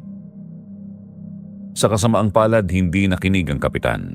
Nagbanta pa ito na kapag hindi sila nakisama, ipapakalat nila na sila ni Mikael ang aswang. Gigil na gigil si Percival sa kinalabasan na pag-uusap nila nung kaibigan. Si Mang Damian naman ay puspusan na ang pagpapaliwanag sa kanya habang naglalakad sila sa dirt road. Percival, pagpasensyahan mo na si Kapitan. Inaalala lang niya ang kapakanan ng ating baryo. Kung hindi na tayo dadayuhin ng mga tao, mawawala ng pagkakakitaan ang mga nakatira dito. Kung ayos lang na ipahamak ang mga taga rito, ang gagaling yung pumili ng pahalagan, Mang Damian. Nauunawaan namin ang alalahanin mo. Mukhang hindi. At sa tingin ko, nalimutan na ninyong lahat na kaya namatay mga magulang ko ay dahil sa aswang. Isang aswang na hindi nahuli dahil walang pagkakakilanlan. Hindi naman yun nalilimutan ni Kapitan. Inaasikaso pa rin namin yon. Abay, di yata't may nakatakas na aso. Nako, baka makagat tayo. Hindi yun aso, Mang Damian. Aswang yan! Kung paano yun nasiguro ni Percival ay dahil ito sa sangsang ng hangin sa paligid. Naghahalo ang amoy bulok na hininga sa hangin at ang amoy ng parang nasusunog na asupre. Mga pangunahing palatandaan kung may aswang sa paligid. Ay, naku po. Anong gagawin natin? Mamamatay tayo. Talagang mamamatay tayo kapag inuna natin ang pagkataranta. Teka, ano bang tamang gawin? Kung ako si Mikael, anong una kong iisipin? Tukuyin kung saang sakto nandun ang aswang. Percival! Palapit ang kaluskos. Lumalakas din ang ugol. Puminaon kayo, Mang Damian. At bitawan niyo muna ang braso ko. Malilintikan tayo sa kakaganyan niyo eh. Naku po! Ayan na! Lumabas ka pa talaga. Hetong sa'yo!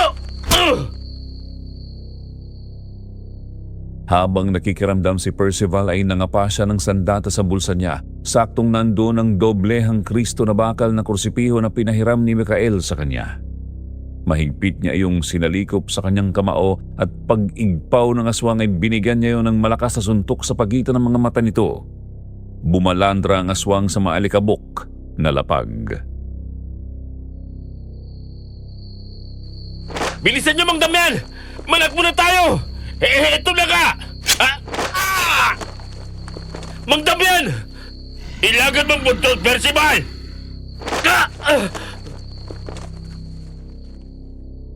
Kahit pa nakatatanggap ng matinding sapak sa pagitan ng mga mata ang aswang ay nakabawi agad yun. Habang nananakbo sila palayo, nakahabol yun at kinalmot sa likod si Mang Damian, sad-sad ang matanda. Sinubukan siyang daluhan ni Percival pero mabilis na iwinasiwas ng aswang ang buntot nito at huli na nang mabigyang babala ni Mang Damian si Percival. Sa lakas ng pagkakahablig sa kanya ng buntot noon ay natumba siya at nabitawan ang bakal na krus. Naglalaway ang aswang na kinubabawan si Percival. Dinilaan pa nito ang leeg niya kasunod ng pagsinghot.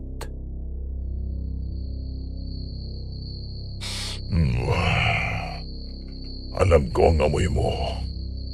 Alam ko ang amoy na ito. Kamoy mo ang mag-asawang manunugis na hinapunan ko. Eliseo? Oh, ako nga si Eliseo. Nasaan ang magaling na kaibigan mo? Sabihin mo sa akin kung nasan siya. Pangako, hindi kita pahihirapan. Kakainin kitang simbilis lang ng pagkain sa balot. Isang subuan lang. Ikaw! Pinatay mo mga magulang kong hayop ka! Mukhang may makating tila nagdaldal ng tungkol sa akin. Nasaan ang daldalerang yun, ha? Nasaan? Nandito! Yeah! Mula sa kung saan ay lumabas si Lycia, may hawak siyang mahabang siit ng kawayan. Walang habas na iyong iwinawasiwas at gitil na pinagkahambalos yung aswang na nakakubabaw kay Percival. Dahil doon ay umigpaw palayo ang aswang at mabangis na inangilan si Lycia. Percival, ayos ka lang ba? Oo, ayos lang ako. Pero si Mang Damian, may tama siya. Kinalmot siya ni Eliseo. Di siya. Kahit ba sa pagkampi, wala ka pa din sa tamang hulog. Akong kapatid mo ang dapat mong panigan. Wala ka nagang silbi dahil hindi ka na naging aswang. Maging kapaki-pakinabang ka naman sa ibang paraan. Hindi ikaw ang makikinabang sa akin ni Eliseo. At itama mo ang pagbigkas ng pangalan ko. Hindi Lycia, kundi Lycia. Matapang ka na. Kung ganon, dapat ka nang mamatay. Ay!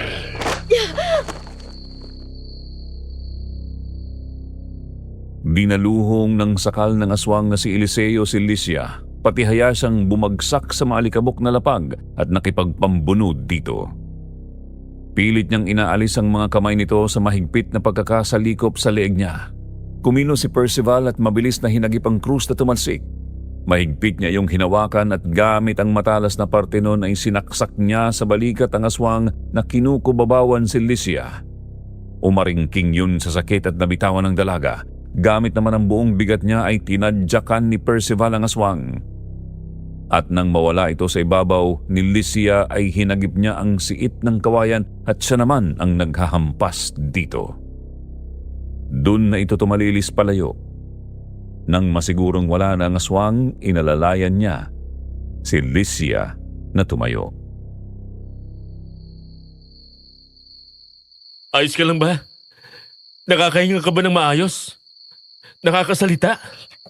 Ayos naman. Salamat sa pagliligtas sa akin. Grabe yung kapatid mo, parang hindi kayo magkadugo. Talagang tutuluyan ka. Hindi naman nila ako itinuring na kapatid.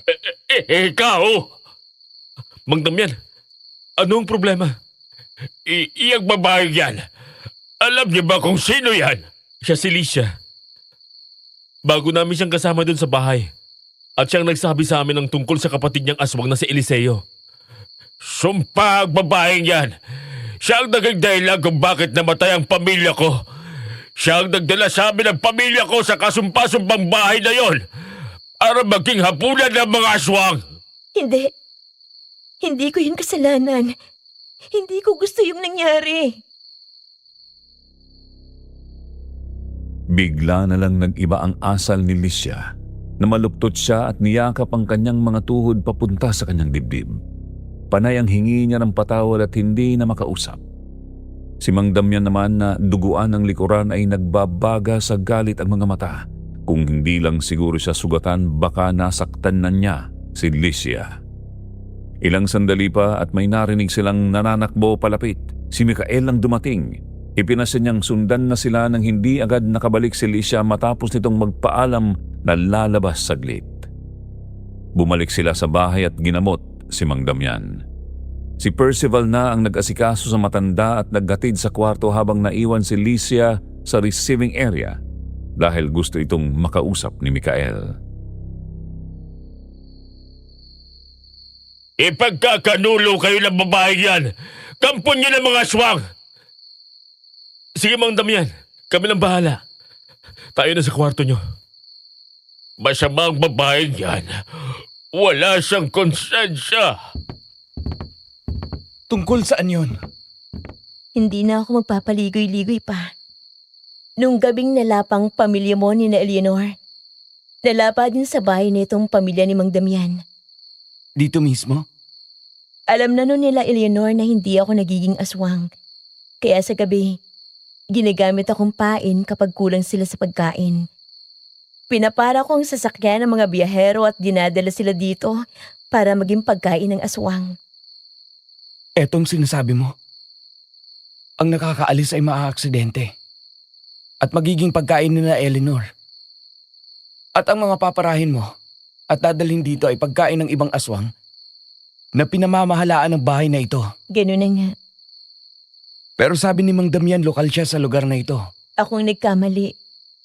Pinara ko sila. Huli na para baguhin ang nangyari. Nung gabing yun, nilapang pamilya niya pero nakatakas siya. Saktong natagpuan ka niya at siyang kumatok sa bahay ni na Percival para ipaalam ang nangyari sa iyo. Kung ganun, si Mang Damian ang nagtakip ng bibig ko. Matapos akong gumulong-gulong sa kakahuyan. Siya ang humataw sa bato ko para mawalan ako ng malay. Nang sa gayon ay hindi ako malapitan ng mga aswang na lumalapa sa pamilya ko. Ginawa niya yon para makaligtas ka. Anong pagbibiro ng tadhana ito? Pero ano nangyari sa mga aswang na nandito? Pinaslang sila ng mag-asawang manunugis. Ang magulang ni Percival. Malalim na ang gabi. Tulog na ang lahat, pero gising pa din si Mikael. Maraming bagay ang tumatakbo sa isip niya. Pakiramdam niya ay sadyang may nagkabit ng lubid sa mga kapalaran nila na talagang pinagbubuhol ang mga yon. Sinubukan niyang mahiga sa sofa, pero nakailang hikab na siya ay ayaw pa din siyang galawin ng antok. Nagpasya siyang bumangon at magpahangin sa labas. Pero bubuksan pala niya ang pinto ay nakarinig siya ng kaluskos sa ikalawang palapag ng bahay. Kaya naman umakyat siya para tingnan kung ano yun. Pero pagdating niya, wala siyang nakita. Pababa na sana siya nang makarinig siya ng pagbukas ng pinto. Percival? Mikael, bakit kinasa tapat ng kwarto ko? May kailangan ka ba? Bakit naman ang bagal mong buksan ang pinto mo? Inaantok pa kasi ako eh. Gusto ko pa sana matulog. Kaso naman hindi ako patulugin ng tiyan ko. Parang may world war sa loob eh. Pinapakiramdaman ko kung titigil. Puro kakalukuhan. Akala ko kung aling pintunan nitong bahay ang bumubukas mag-isa. O siya, tara. Ipagagawa kita ng tinapay na may palaman. Parang ginutom din ako eh. Nasa puno na sila ng hagdanan at pababa na nang mapatingin sila sa pamamagaypay na kurtina sa may dulo ng pasilyo. Nung una wala namang kakaiba doon pero parang may kung anong nakakabato-balani sa paraan ng paggalaw noon. 1, 2, 3 hanggang sa namalayan na lang nila na may kung anong hugis ng tao ang bumakat doon. Bagyang lumakas ang hangin at sa paghawi ng kurtina isang figura ang nakita nila. Malausok pero hugis tao. Nang magsalita yon, hindi sa tenga kundi parang direktang sa utak naririnig ang boses nun. Isang boses na hindi na parte ng mundong ito. Huwag ninyong hayaang makuha niya. Mikael, sabihin mong malikmata lang ang nakikita ko. Sige na, hindi yan multo, hindi ba? Hindi ka na parte ng mundong ito. Ang katawang lupa mo ay wala na. Humayo ka na sa patutunguhan mo. Ano ba? Kinausap mo pa talaga? Sabi mo magpapansinin ng mga ganyan. Parating na siya. May hinahanap siya. Pigilan niyo siya. Tay! Tay! Bakit ngayon ko lang nagpakita? Nasaan ka? Isama mo na ako. Tinakbo ni Lisa ang aparisyon, pero bago pa niya yun malapitan ay maagap siyang pinigilan ni Mikael at Percival. Ipinaliwanag sa kanya na isa na lang aparisyon ang kaharap nila. Nakinig naman sa kanila si Licia at kumalma ito. Ang multong nagpakita sa kanila ay nawala na, pero May bumasag ng bintana. Papalapit dito. Kunin mo yung buntot pagi na nakasabit sa dingding, Percival. Heto na. Pero, hindi ba mas tama na manakbo tayo? Kahit manakbo tayo, hahagarin lang tayo niyan. Mas mabuti nang nakaabang tayo para mas alam natin ang ating galaw. mula sa dulo ng pasilyo kung saan nandoon ang nabasag na bintana ay bumuglaw ang aswang.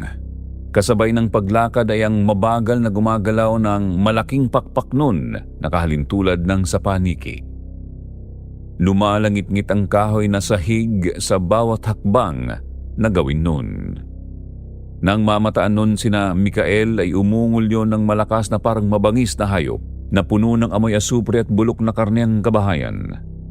Pasimpleng iniabot ni Percival ang buntot pagi kay Mikael tapos marahan niyang hinawakan sa braso si Licia at iginiya papunta sa tabi. Ilang sandaling nagpakiramdaman si Mikael at ang aswang. Pero bago pa magkasugod ang kahit na sino, biglang bumukas ang pinto ng isang kwarto at lumabas doon si Mang Damian. May hawak na siya na silya at buong lakas na inihataw sa ulo ng aswang. Palapit siya sa atin! Mamatay ka ng aswang ka, hayop! Naku po! Mang Damian! Lumayo kayo!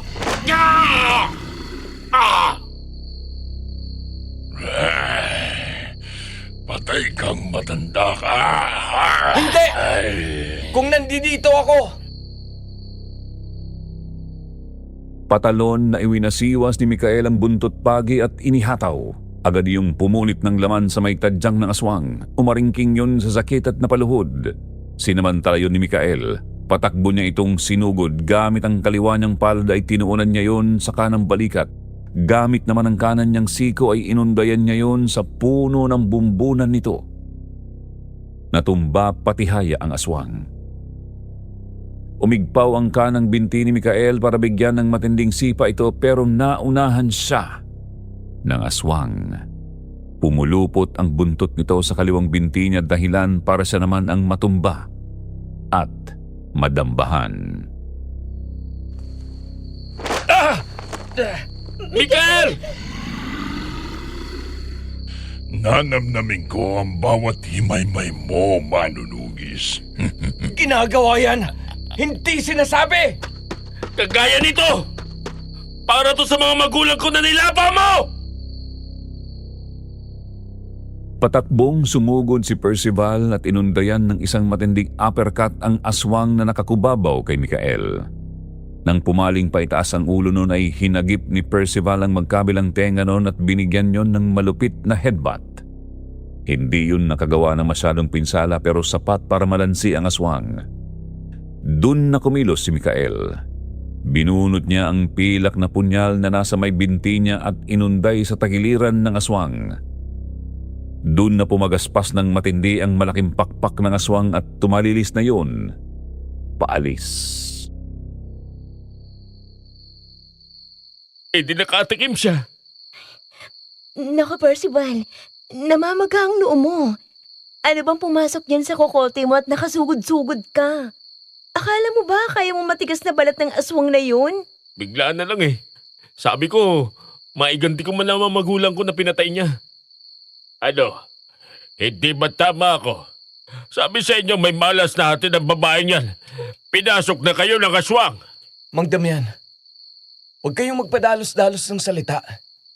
Si Licia ang nagbabala sa amin ng balak ng kanyang kapatid na sumugod dito para ipagiganti ang kanyang mga magulang. Naniniwala ba talaga kayo na tapat ang babae niya sa inyo? Nakasisiguro ba kayo na magtatalo si Rasha? Hindi natin hawak ang isipan niya. Sa sinabi ni Mikael, hindi na kumibo si Mang Damian. Matalim lang niyang tinitigan si Licia. Pagkatapos ay bumalik na siya sa kwarto. Pagputok ng liwanag, umalis na si Mang Damian. Naging abala naman sina Percival at Mikael sa paglilinis ng second floor. Si Licia naman ay nagpresinta na siyang maglilinis sa ibaba.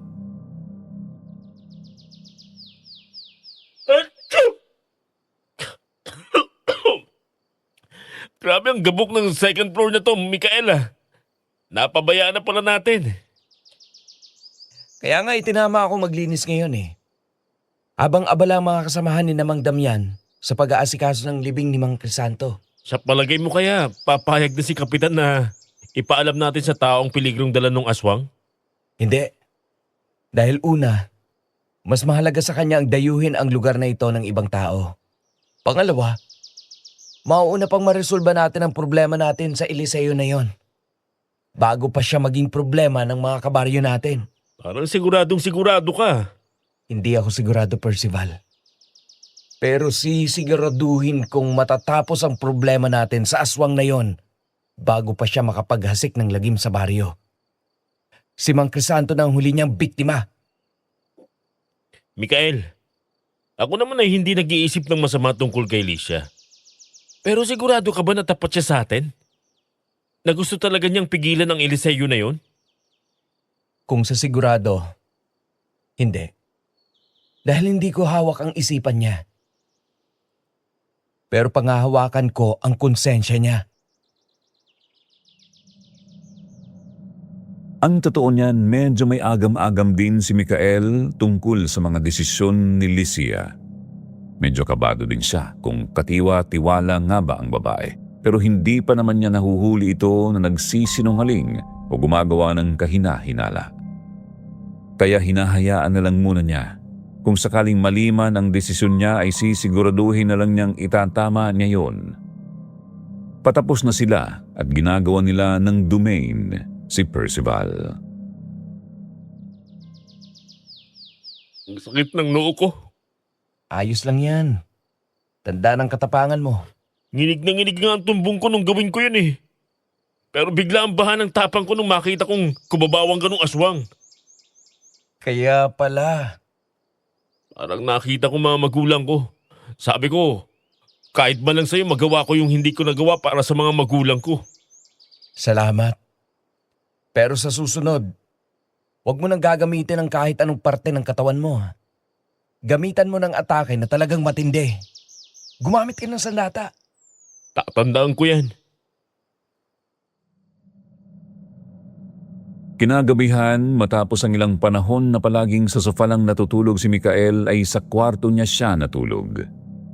Sa unang pagkakataon, nagkaroon siya ng payapang tulog. Yun ay matapos niyang tanggapin ng buo sa loob niya ang sinabi ng kaibigan niya na hindi masama ang makaramdam ng saya sa ginawa niyang paghihiganti at lalong hindi kasalanan ang naisin niyang gawin yun kung sakaling mapupunta siya sa parehong sitwasyon. Pero nawala man ang mga bangungot, may ibang plano naman ang ibang puwersa na nasa bahay nila.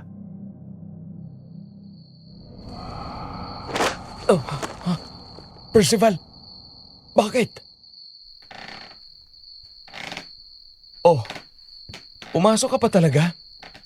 Ayos lang ako.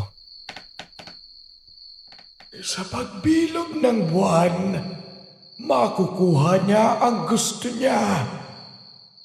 Ha? Anong... Teka, ikaw yung nagpakita bago kami sinugod ng aswang. Pigilan niyo siya. Iligtas ninyo ang aking silisya. Matatahimik lang ako kung ang aking anak ay magkakaroon ng maayos na buhay. Kahit pa magmakaawa ka sa akin, hindi kita matutulungan. Hindi ko alam kung anong sinasabi mo eh. Na huwag kong ngayaan na makuha ng kung sino. Si Licia bang tinutukoy mo? Ang aswang na si Eliseo? Huwag mong hayaan na magtagumpay si Eleanor na maituro kay Eliseo ang lihim ng bagay na ito. Pigilan mo sila. Tulungan mo ang aking Celicia na makalaya sa sinumpang buhay naming ito. Mikael? Sinong kausap mo? Uy! Si Percival ang pumunta sa kwarto ni Mikael. Paano naalimpungatan siya sa gitna ng tulog niya dahil sa kakaibang lamig na pumapasok sa kwarto niya. Inaantok na inabot niya ang kumot na nasa paanan niya at magbabalot sana siya para maibsan ang ginaw niya na nanunuot sa kanyang kalamnan nang marinig niyang parang may kausap, si Mikael. Laking gulat niya nang makita niya ang aparisyon sa kwarto ng kanyang kaibigan. Nang mapasigaw siya ay agad din namang nawala yon. Ano yun, Mikael? Multo ba yun? Oo. Yung mismong multo na nagpakita sa atin kanina. Ang multo ng tatay ni Licia. Kung ganun, may multo nga dito. May mga multo dito. Dalawa. Kung ang pakiramdam ko ang pagbabasehan. Dalawa? Parang hindi pa sapat ang isa at kumuha ka pa ng asama, ha? Mukhang si Eleanor yung isa. Yung nanay na aswang? Bakit mo naman nasabi? Sigurado ka ba dyan? Binanggit siya ng multo. Sa tingin ko, ay kaluluwa ni Eleanor ang aksidenteng natawag ni Ate Mara nung gabing sinakal ka niya. Sabihin ng kabaliwan, pero pinaniniwalaan ni na Percival at Mikael ang babala ng multo ng tatay ni Licia. Sinabi din nila ito sa dalaga at nalaman nilang Marcel ang pangalan ng tatay nito. Tinanong nila si Licia kung may ideya ba siya sa sinasabing lihim ng bahay, pero kahit siya ay walang alam sa sinasabi ng multo ng kanyang tatay. Kaya naman sa nalalabing 1 linggo bago ang kabilugan ng buwan ay hinalughog nila ang buong bahay. Pero anumang gawin nilang kalungkat, wala silang nakita. Hanggang sa sumapit ang araw ng Martes, ilang araw bago ang kabilugan ng buwan.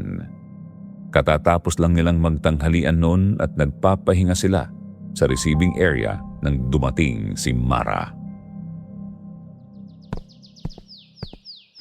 Kukuha sana ako ng kwarto. Pero huwag kayong mag-alala. Hindi na ako nag-ghost hunt o kaya ay nagtatawag ng multo. Nandito na lang ako para magawa ng pictures ng magagandang senaryo. Ganun ba? Baka naman pwedeng makuha ang serbisyo mo para sa huling proyekto. Huling proyekto? Bago ko sabihin sa'yo, gusto kong magtapat ka sa akin. Talaga bang may alam ka sa pagtawag ng espiritu? O tiyamba lang ang nangyaring yun nang saniban ka? Marunong talaga ako. Kahit pagpapalayas ng espiritu ay may kaalaman ako. Kung ganon, tulungan mo kaming maipadala sa dapat niyang kasadlakan ang kaluluwa ng sumanib sa'yo. Ay, teka, hindi ko maintindihan. Ano ibig niyo sabihin? 20,000. Tawagin mo lang pabalik ang masamang espiritu na yon. At tulungan mo kaming mapalaya siya ng tuluyan sa bahay na ito. Nanlaki ang mata ni Mara. Inaalok siya ng 20,000 ni Mikael para lang magtawag ng espiritu at tulungan silang mapalayas yun. Siya si Mara na may kuliling kung ituring ng iba at libangan ang paghahabol ng espiritu ay inaalok ng malaking halaga para lang gawin ang libangan niya. Mangha siyang napatingin kay Mikael. Nang wala siyang isinagot sa alok nito ay nilapagan siya nito ng salapi. Ano ito? Bakit ka naglapag ng pera sa lamesa? 20 milyan. At bibigyan pa kita ng extrang G's. Kung tutulungan mo kaming mapalayas ang kaluluwang yon sa pamamahay na ito. Seryoso ka? Ay hindi! Niloloko ka lang namin at talagang gusto lang naming pamukhaan ka na mapera talaga itong si Mikael. Pero pinili lang na magpakabulok dito sa baryong to. Ano na? Hindi ka pa rin sasagot? Ayaw mo? Oo, sige. Tutulungan ko kayo. Nang mapapayag nila si Mara ay binahagi din nila dito ang nalaman nila mula sa multo ni Marcel at kung bakit nais nilang matawag ulit ang kaluluwa ni Eleanor na sumanib kay Mara. Nakinig naman sa kanila ang babae ng buong sampalataya at nang matapos sila.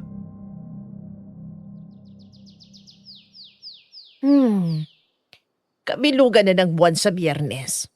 Mas mainam kung ngayong Martes natin gawin ang paghuli sa kaluluwa ng Eleanor na yan. May kailangan ba kaming ihandang gamit? Sabihin mo lang kung ano maitutulong namin. Kailangan ko ng bagay na pag-aari ng Eleanor. Pwede na ba to? Ano yan, Licia? Pares ng hikaw na yan na pag-aari ni Eleanor. Nangihinayang ako dahil totoong ginto. Naisip kong itago yan at kung sakaling magipit ako, pwede ko yung isanla o kaya naman ibenta. Pwede ito. O sige, mamaya kapag kumagat na ang dilim, gagawin na natin ang ritual. Ako nang bahala sa lahat ng gagamitin. Pagpatak ng dilim, naipon sila sa pangalawang palapag ng bahay. Doon sila sa kwarto ni Mara kung saan pinakasentro noon ay may nakaguhit na bituin na may 5 sinag. Nakapaloob yun sa loob ng isang bilog. Sa gitna ng bituin ay may malaking kaldero na nakasalang sa ibabaw ng kalandi-uling at may kung anong malagkit na kulay berde na kumukulo. Anong amoy yan? Ang tapang, ang sakit sa ilong. Pinakulo ang dahon ng sambong, bawang, dahon ng romero, dahon ng ruda, ugat ng angelica, at iba pang halamang gamot na may kakayanang magpalayas ng masamang espiritu. Para sa naman tong kalapate? Pag senyas ko, gigilitan mo yan ng lieg gamit ang labahang ito. Ang dugo ng kalapate ay patuluin mo sa kumukulong kaldero hanggang sa wala nang tumutulo. Pagkatapos, ay ilalagay mo ang katawan ng kalapati sa kaldero bilang alay. Para saan naman yung napakalaking gunting mo? Panggupit ng buhok ko. Dahil kailangan natin ng pain para maakit ang spiritong yun na lumapit ulit. Walang pasakalye na ginupit ni Mara ang buhok niya at itinapon iyon sa nagbabagang uling na nasa tansong palanggana. Napuno ang kwarto ng masangsang na amoy ng sunog na buhok. Agad niyang hiniwaan ang kanyang palad at pinatak sa baga ang dugo mula doon. Bumigkas siya ng kung anong salitang Latin at itinapon sa baga ang pares ng hikaw na pag-aari ni Eleanor. Malapit na siya. Nandito na siya.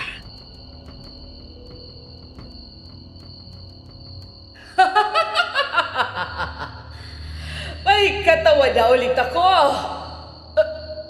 Ano to? Bakit hindi ako makagalaw? Anong ginawa ninyo?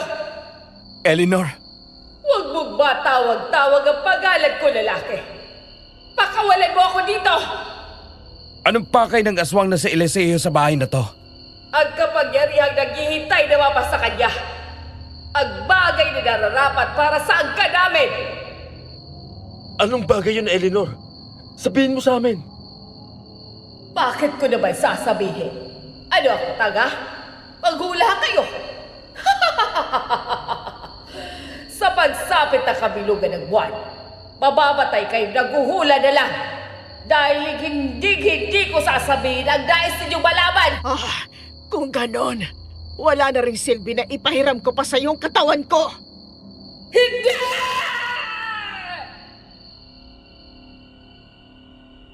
Bigla ay nagbalik ang kamalayan ni Mara sa katawan niya. Pagkasabi noon ay sumenya si Mara kay Mikael. Agad na itinapat ni Mikael ang kalapati sa kumukulong malagkit na likido sa kaldero. Tumunghay si Mara at diretsong tinitigan ang ibon. Isang nakakapangilabot na tili ang pinakawalan niya. Pagkatapos ay saglit na lumungay-ngay ang kanyang ulo. Pagtunghay niya, sumenya ulit siya at ginawa na ni Mikael ang sinabi ni Mara bago nagsimula ang ritual. Papaputok na ang liwanag nang makatapos sila. At nang tuluyan ng lumiwanag ay dinala nila sa ilog ang likido at pinaagos sa tubig. Pagbalik nila sa bahay, Ay, grabe, pagod na ako. Ate Mara, eto ang ipinangako kong halaga. Seryoso ka talaga dun sa bayad? Oo, bakit? Ako kasi hindi seryoso sa pagtanggap ng pera. Pero tumupad ka sa usapan natin. Ano ka ba? Masama ang nagpapabayad ng pera sa mga ganong gawain. Kung gusto mo akong bayaran, bakit hindi na lang sa pagkain? Medyo nagrarambol ng bituka ko eh. Sige, ipaghahanda kita ng masarap na agahan. Sakto. May lukban longganisa ako dyan. May dried pusit at danggit din. Grabe! Napapalatak na naman ako. May atsara ba?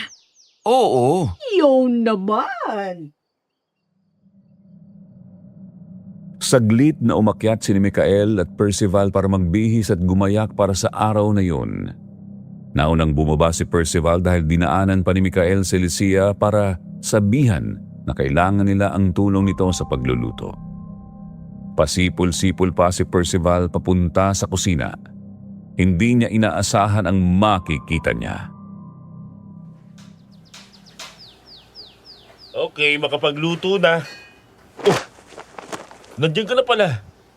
Nadurog ko ng kanin. Ikaw nang bahala sa bawang, Mikael. Akala ko talaga peke yung si Ate Mara, ha?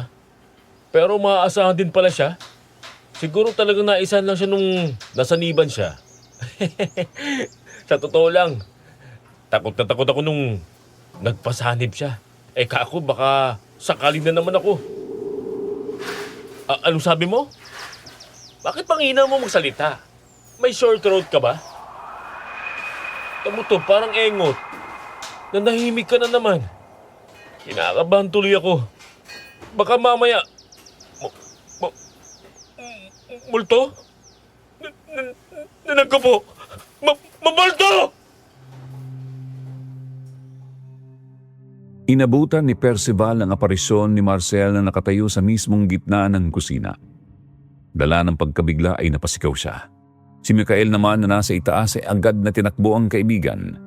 Nakita niya itong nakasiksik sa sulok, yakap ang mga tuhod at nakatago ang ulo sa mga pagitan nun. Percival? Mikael! Yung multo ng airpods ni Licia, nandiyan na naman! Akala ko ba okay ka na? Ang tapang-tapang mo pa nung sugurin mo yung aswang nung isang araw. Ibang usapan naman ang multo eh. Anong iba? Tumayo ka nga dyan. Saan mo ba nakita? Nilapitan ni Mikael si Percival at inalalayan iyong tumayo. Nanlalamig at naliligo sa pawis ang mga kamay nito. Ilang sandali niyang hinayaan na kumalma muna ito bago niya ipinaturo ang saktong lugar sa kusina kung saan nito nakita ang multo ni Marcel. Diyan ko siya nakita tapos parang may itinuturo siyang kung ano. Tapos nawala na siya. Kung ano man yon, mukhang may kumuha na nun. Anong sinasabi mo, Mikael? Bakit ganyan ang mukha mo? Parang pinagsakluban. Taig mo pang natalo sa sugal ah. Bagong simento dito. Tingnan mo. Basa-basa pa ng konti. Oo nga. Si Licia, nasan siya? Sabi mo, kakatukin mo siya sa kwarto para makatulong natin. Wala siya sa kwarto niya. Nalinti ka na tayo. Lumipas ang maghapon, umalis na si Mara. Pero hanggang sa naghuwebes na at sumapit na ang Biyernes, walang Lucia ang nagpakita sa kanila. Para siyang naging bula na basta na lang naglaho. Sa mga araw na yon, sinikap ng magkaibigan na paghandaan ang pagdating ng asawa na si Eliseo. Sabi nga ni Percival, final countdown. Hindi nila alam kung nakuha na ni Eliseo ang bagay na minamait-mait nito. Pero batid nilang dalawa na nadodoble ang lakas ng isang aswang kapag kabilugan ng buwan. Bumabangis din. Pagpatak ng dilim ay nanatili sa labas ng bahay ang dalawa. Sa likod bahay sila na malagi. Nag-aabang kung may mamamataan silang malademonyong figura sa kadiliman ng gabi. Tama ba itong naisip natin? Huwag lagyan ng asin ang paligid ng bahay. Itakong mga bawang. Maghintay dito sa labas. Parang sinabi na natin dun sa aswang na si Eliseo na, pasok ka, kunin mo lang gusto mo. Anong gagawin? Mas mabuti nang nandito tayo sa labas. Kita natin ang nangyayari. Sa bagay nga naman. Kaysa sa magulat na lang tayo kapag dumating ang aswang na yun, hindi din marunong gumamit ang pinto at sa bintaan na dumadaan. Isa pa, malapit lang tayo sa kusina. Kung tama tayo ng intindi sa mga palatandaan na ibinigay ni Marcel, siguradong sa kusina ang sugod ng aswang na yun. Ano sa tingin mo? Ipinagkanulo na tayo ni Licia? Lumapit lang talaga siya sa atin para makuha yung gusto ni Eliseo? Di ko alam. Malalaman na lang natin. Bahagyang humangin dahilan para gumalaw ang ulap na tumatabing sa bilog na buwan. Nang bumaha ang liwanag sa paligid, dun sila nakarinig ng pagkabasag ng bintana sa parteng kusina. Saglit na nagtinginan sina Percival at Micael at sabay na tumango. Nananakbo nilang pinuntahan ang kusina. Inabutan nila ang aswang na nagbabasag at hinahalughog ang lahat ng gamit. Sa sandaling lumipas, para ng dinilubyo ang kabuuan ng lugar. Hoy! Aswang ka na nga, wala ka pang modo! Sinira mong kusina namin! Nasaan na? Nasaan na ang bagay na iniwan sa amin ng aming mga ninuno? Ilabas ninyo! Ano mang hinahanap mo ay wala na dito. Nag-aaksaya ka lang ng panahon mo para sa wala ungas! Papatayin ko kayo! Puro kadada! Panabay na sumugod si Micael at Eliseo. Nagsalubong ang dalawa. Pagaspas ng pakpak at wasiwas ng latigo ang unang nagsalubong. Isang tadyak ang pinakawala ni Micael pero sinalagyon ng buntot ng aswang. Pumulupot yun sa binti niya at agad siyang isinalya sa dingding. Nagbagsakan ang mga kaldero. Palapit ang aswang nang mambato si Percival ng mga bote sa pool sa mukha at dibdib ng aswang. Umuusok itong sumugod at sinambilat ang panga niya gamit ang isang kamay.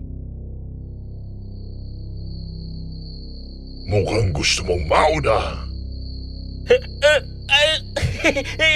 Pero hindi ako kumuusok, kundi ikaw hungang. Pero hawak ko ang leg mo na pwede kong baliin na parang patpat lang. Ang dami mong sansan! Nandito pa ako! Yeah! Pero sadyang may dagdag na bangis at lakas ang isang aswang kapag kabilugan ng buwan. Ang hiwa na dapat ay nagbigay ng sugat sa aswang ay hindi nito ininda. Sa halip ay lalo lang nagpabangis dito. Simbilis ng kidlat na hinagip ng isa pa nitong kamay si Micael kaya pareho nang nakaangat sa ere ang magkaibigan. Huling pagkakataon, nasaan na ang nakatanim sa bahay na ito? Baka nasa puwet mo at nagkakape. Patay ka na! Bitawan mo ng mga yan, Eliseo! Licia! Nasa akin ang hinahanap mo. Kinuha ko na para sa'yo. Mula sa kung saan bumuglaw si Lycia, may hawak siyang lumang bote na may lamang kung anong bagay na nakababad sa likido. Nakakakilabot ang ngisi ng aswang. Pahagis niyang binitiwan sina Percival at Mikael, dahilan para sumalya ang magkaibigan sa tokador. Nilapitan niya si Lycia at pahablot na kinuha ang bote. May silbi ka naman pala, Alicia. Kung ganyan ka ba naman na ganyan, edi nagkakasundo tayo. Tayo nang umalis, Eliseo. Lisanin na natin ang lugar na to. Iwan mo na ang mga walang silbing tao na yan. Iwan? Hindi. Kakainin ko itong laman ng bote. At silang dalawa ang unang makakatikim ng rurok ng aking kalakasan. Ipaghihiganti ko na si Naida, si Kuya Elijah, at si Kuya Elias. Ikaw pa talaga mag-iigante! Kayong mga aswang ang salo sa aming mga tao! Mga kampo dyan ni Satanas! Demonyo! Demonyo? Oo, demonyo nga ako. At malalaman mo kung gaano ako kademonyo.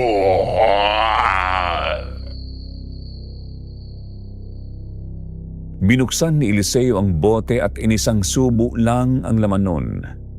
Sarap na sarap niyang nginuya habang nakadipa sa tapat ng basag na bintana at ninanamnam ang sinag ng buwan na humahalik sa kanyang katawan.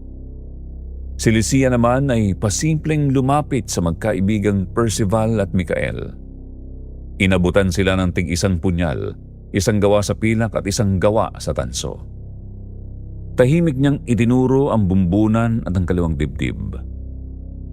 Saktong natatapos ang pagmuestra niya nang humarap si Eliseo, pero sa halip na lumakas ang aswang gaya ng kanyang inaasahan, nagsimula siyang labasan ng usok sa ilong at bunganga. Alicia! Masarap ba? Espesyal ang ginawa namin ni Mari dyan. Ang pagpipira-pirasuhin kita, Alicia! Ngayon na, Ate Mara! Isaboy mo na! Nandito na ako, Commander! Nananakbong dumating si Mara na may dalang isang balde ng kung anong likido at isinaboy iyon sa aswang. Napuno ng amoy masangsang na herbal ang buong kusina, kasunod ang paghalo ng nasusunog na laman. Napaluhod ang aswang habang sapo ang mukha. Mikael! Percival! Itarak niyo na ang mga punyal! Isa sa dibdib niya at isa sa bunbunan! Sa akin ang ulo mo, aswang! Para ito sa mga magulang kong nilapa mong hayop ka!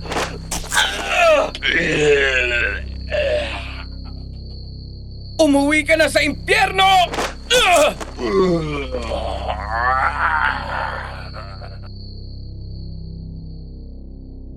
Naglabas pa ng pangatlong punyal si Lycia, pero wala siyang ibang pinag-abutan.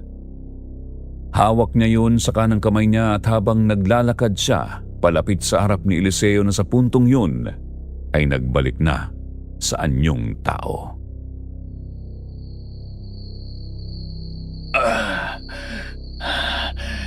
Hanggang huli, wala kang silbi, Alicia. Oo. Wala akong silbi sa mga nilalang ng dilim kagaya ninyo. Pero pwede akong maging kapaki-pakinabang sa mga tao. Mamaalam ka na sa mundong ito, Eliseo! At magkita kayo ng nanay mong impakta sa impyerno! Para ito kay Itay! At hindi ako si Lycia! Ako si Lycia! Isinaksak ni Lycia ang gintong punyal sa pagitan ng mata ni Eliseo. Hindi pa siya nagkasya at dinuraan niya yun. Ilang beses ding tinadyak-tadyakan. Nang humarap siya ay binati siya ng mga mukhang refleksyon ng sa kanya. 4 silang mga nakangiti. Walang anumang bahid ng pagsisisi. Tahimik na naglakad si Mikael palabas ng likod bahay. Sumunod sa kanya si Mara, Lycia at Percival.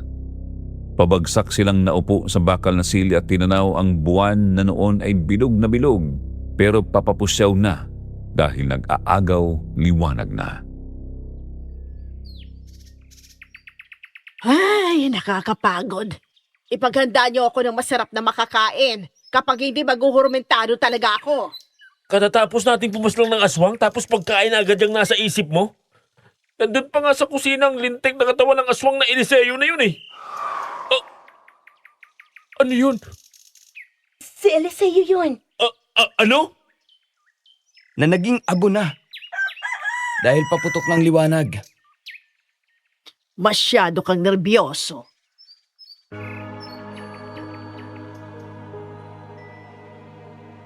Tuluyan nang natapos ang kadena ng paghihiganti. At natutunan na din ni Mikael na tanggapin ang ginawa niya at ang patawarin ang sarili niya. Si Lycia natutunan na niyang mahalin kung sino siya. Pinamahalaan nila ang lumang bahay hanggang sa tumanda sila at nilipasan na ng panahon.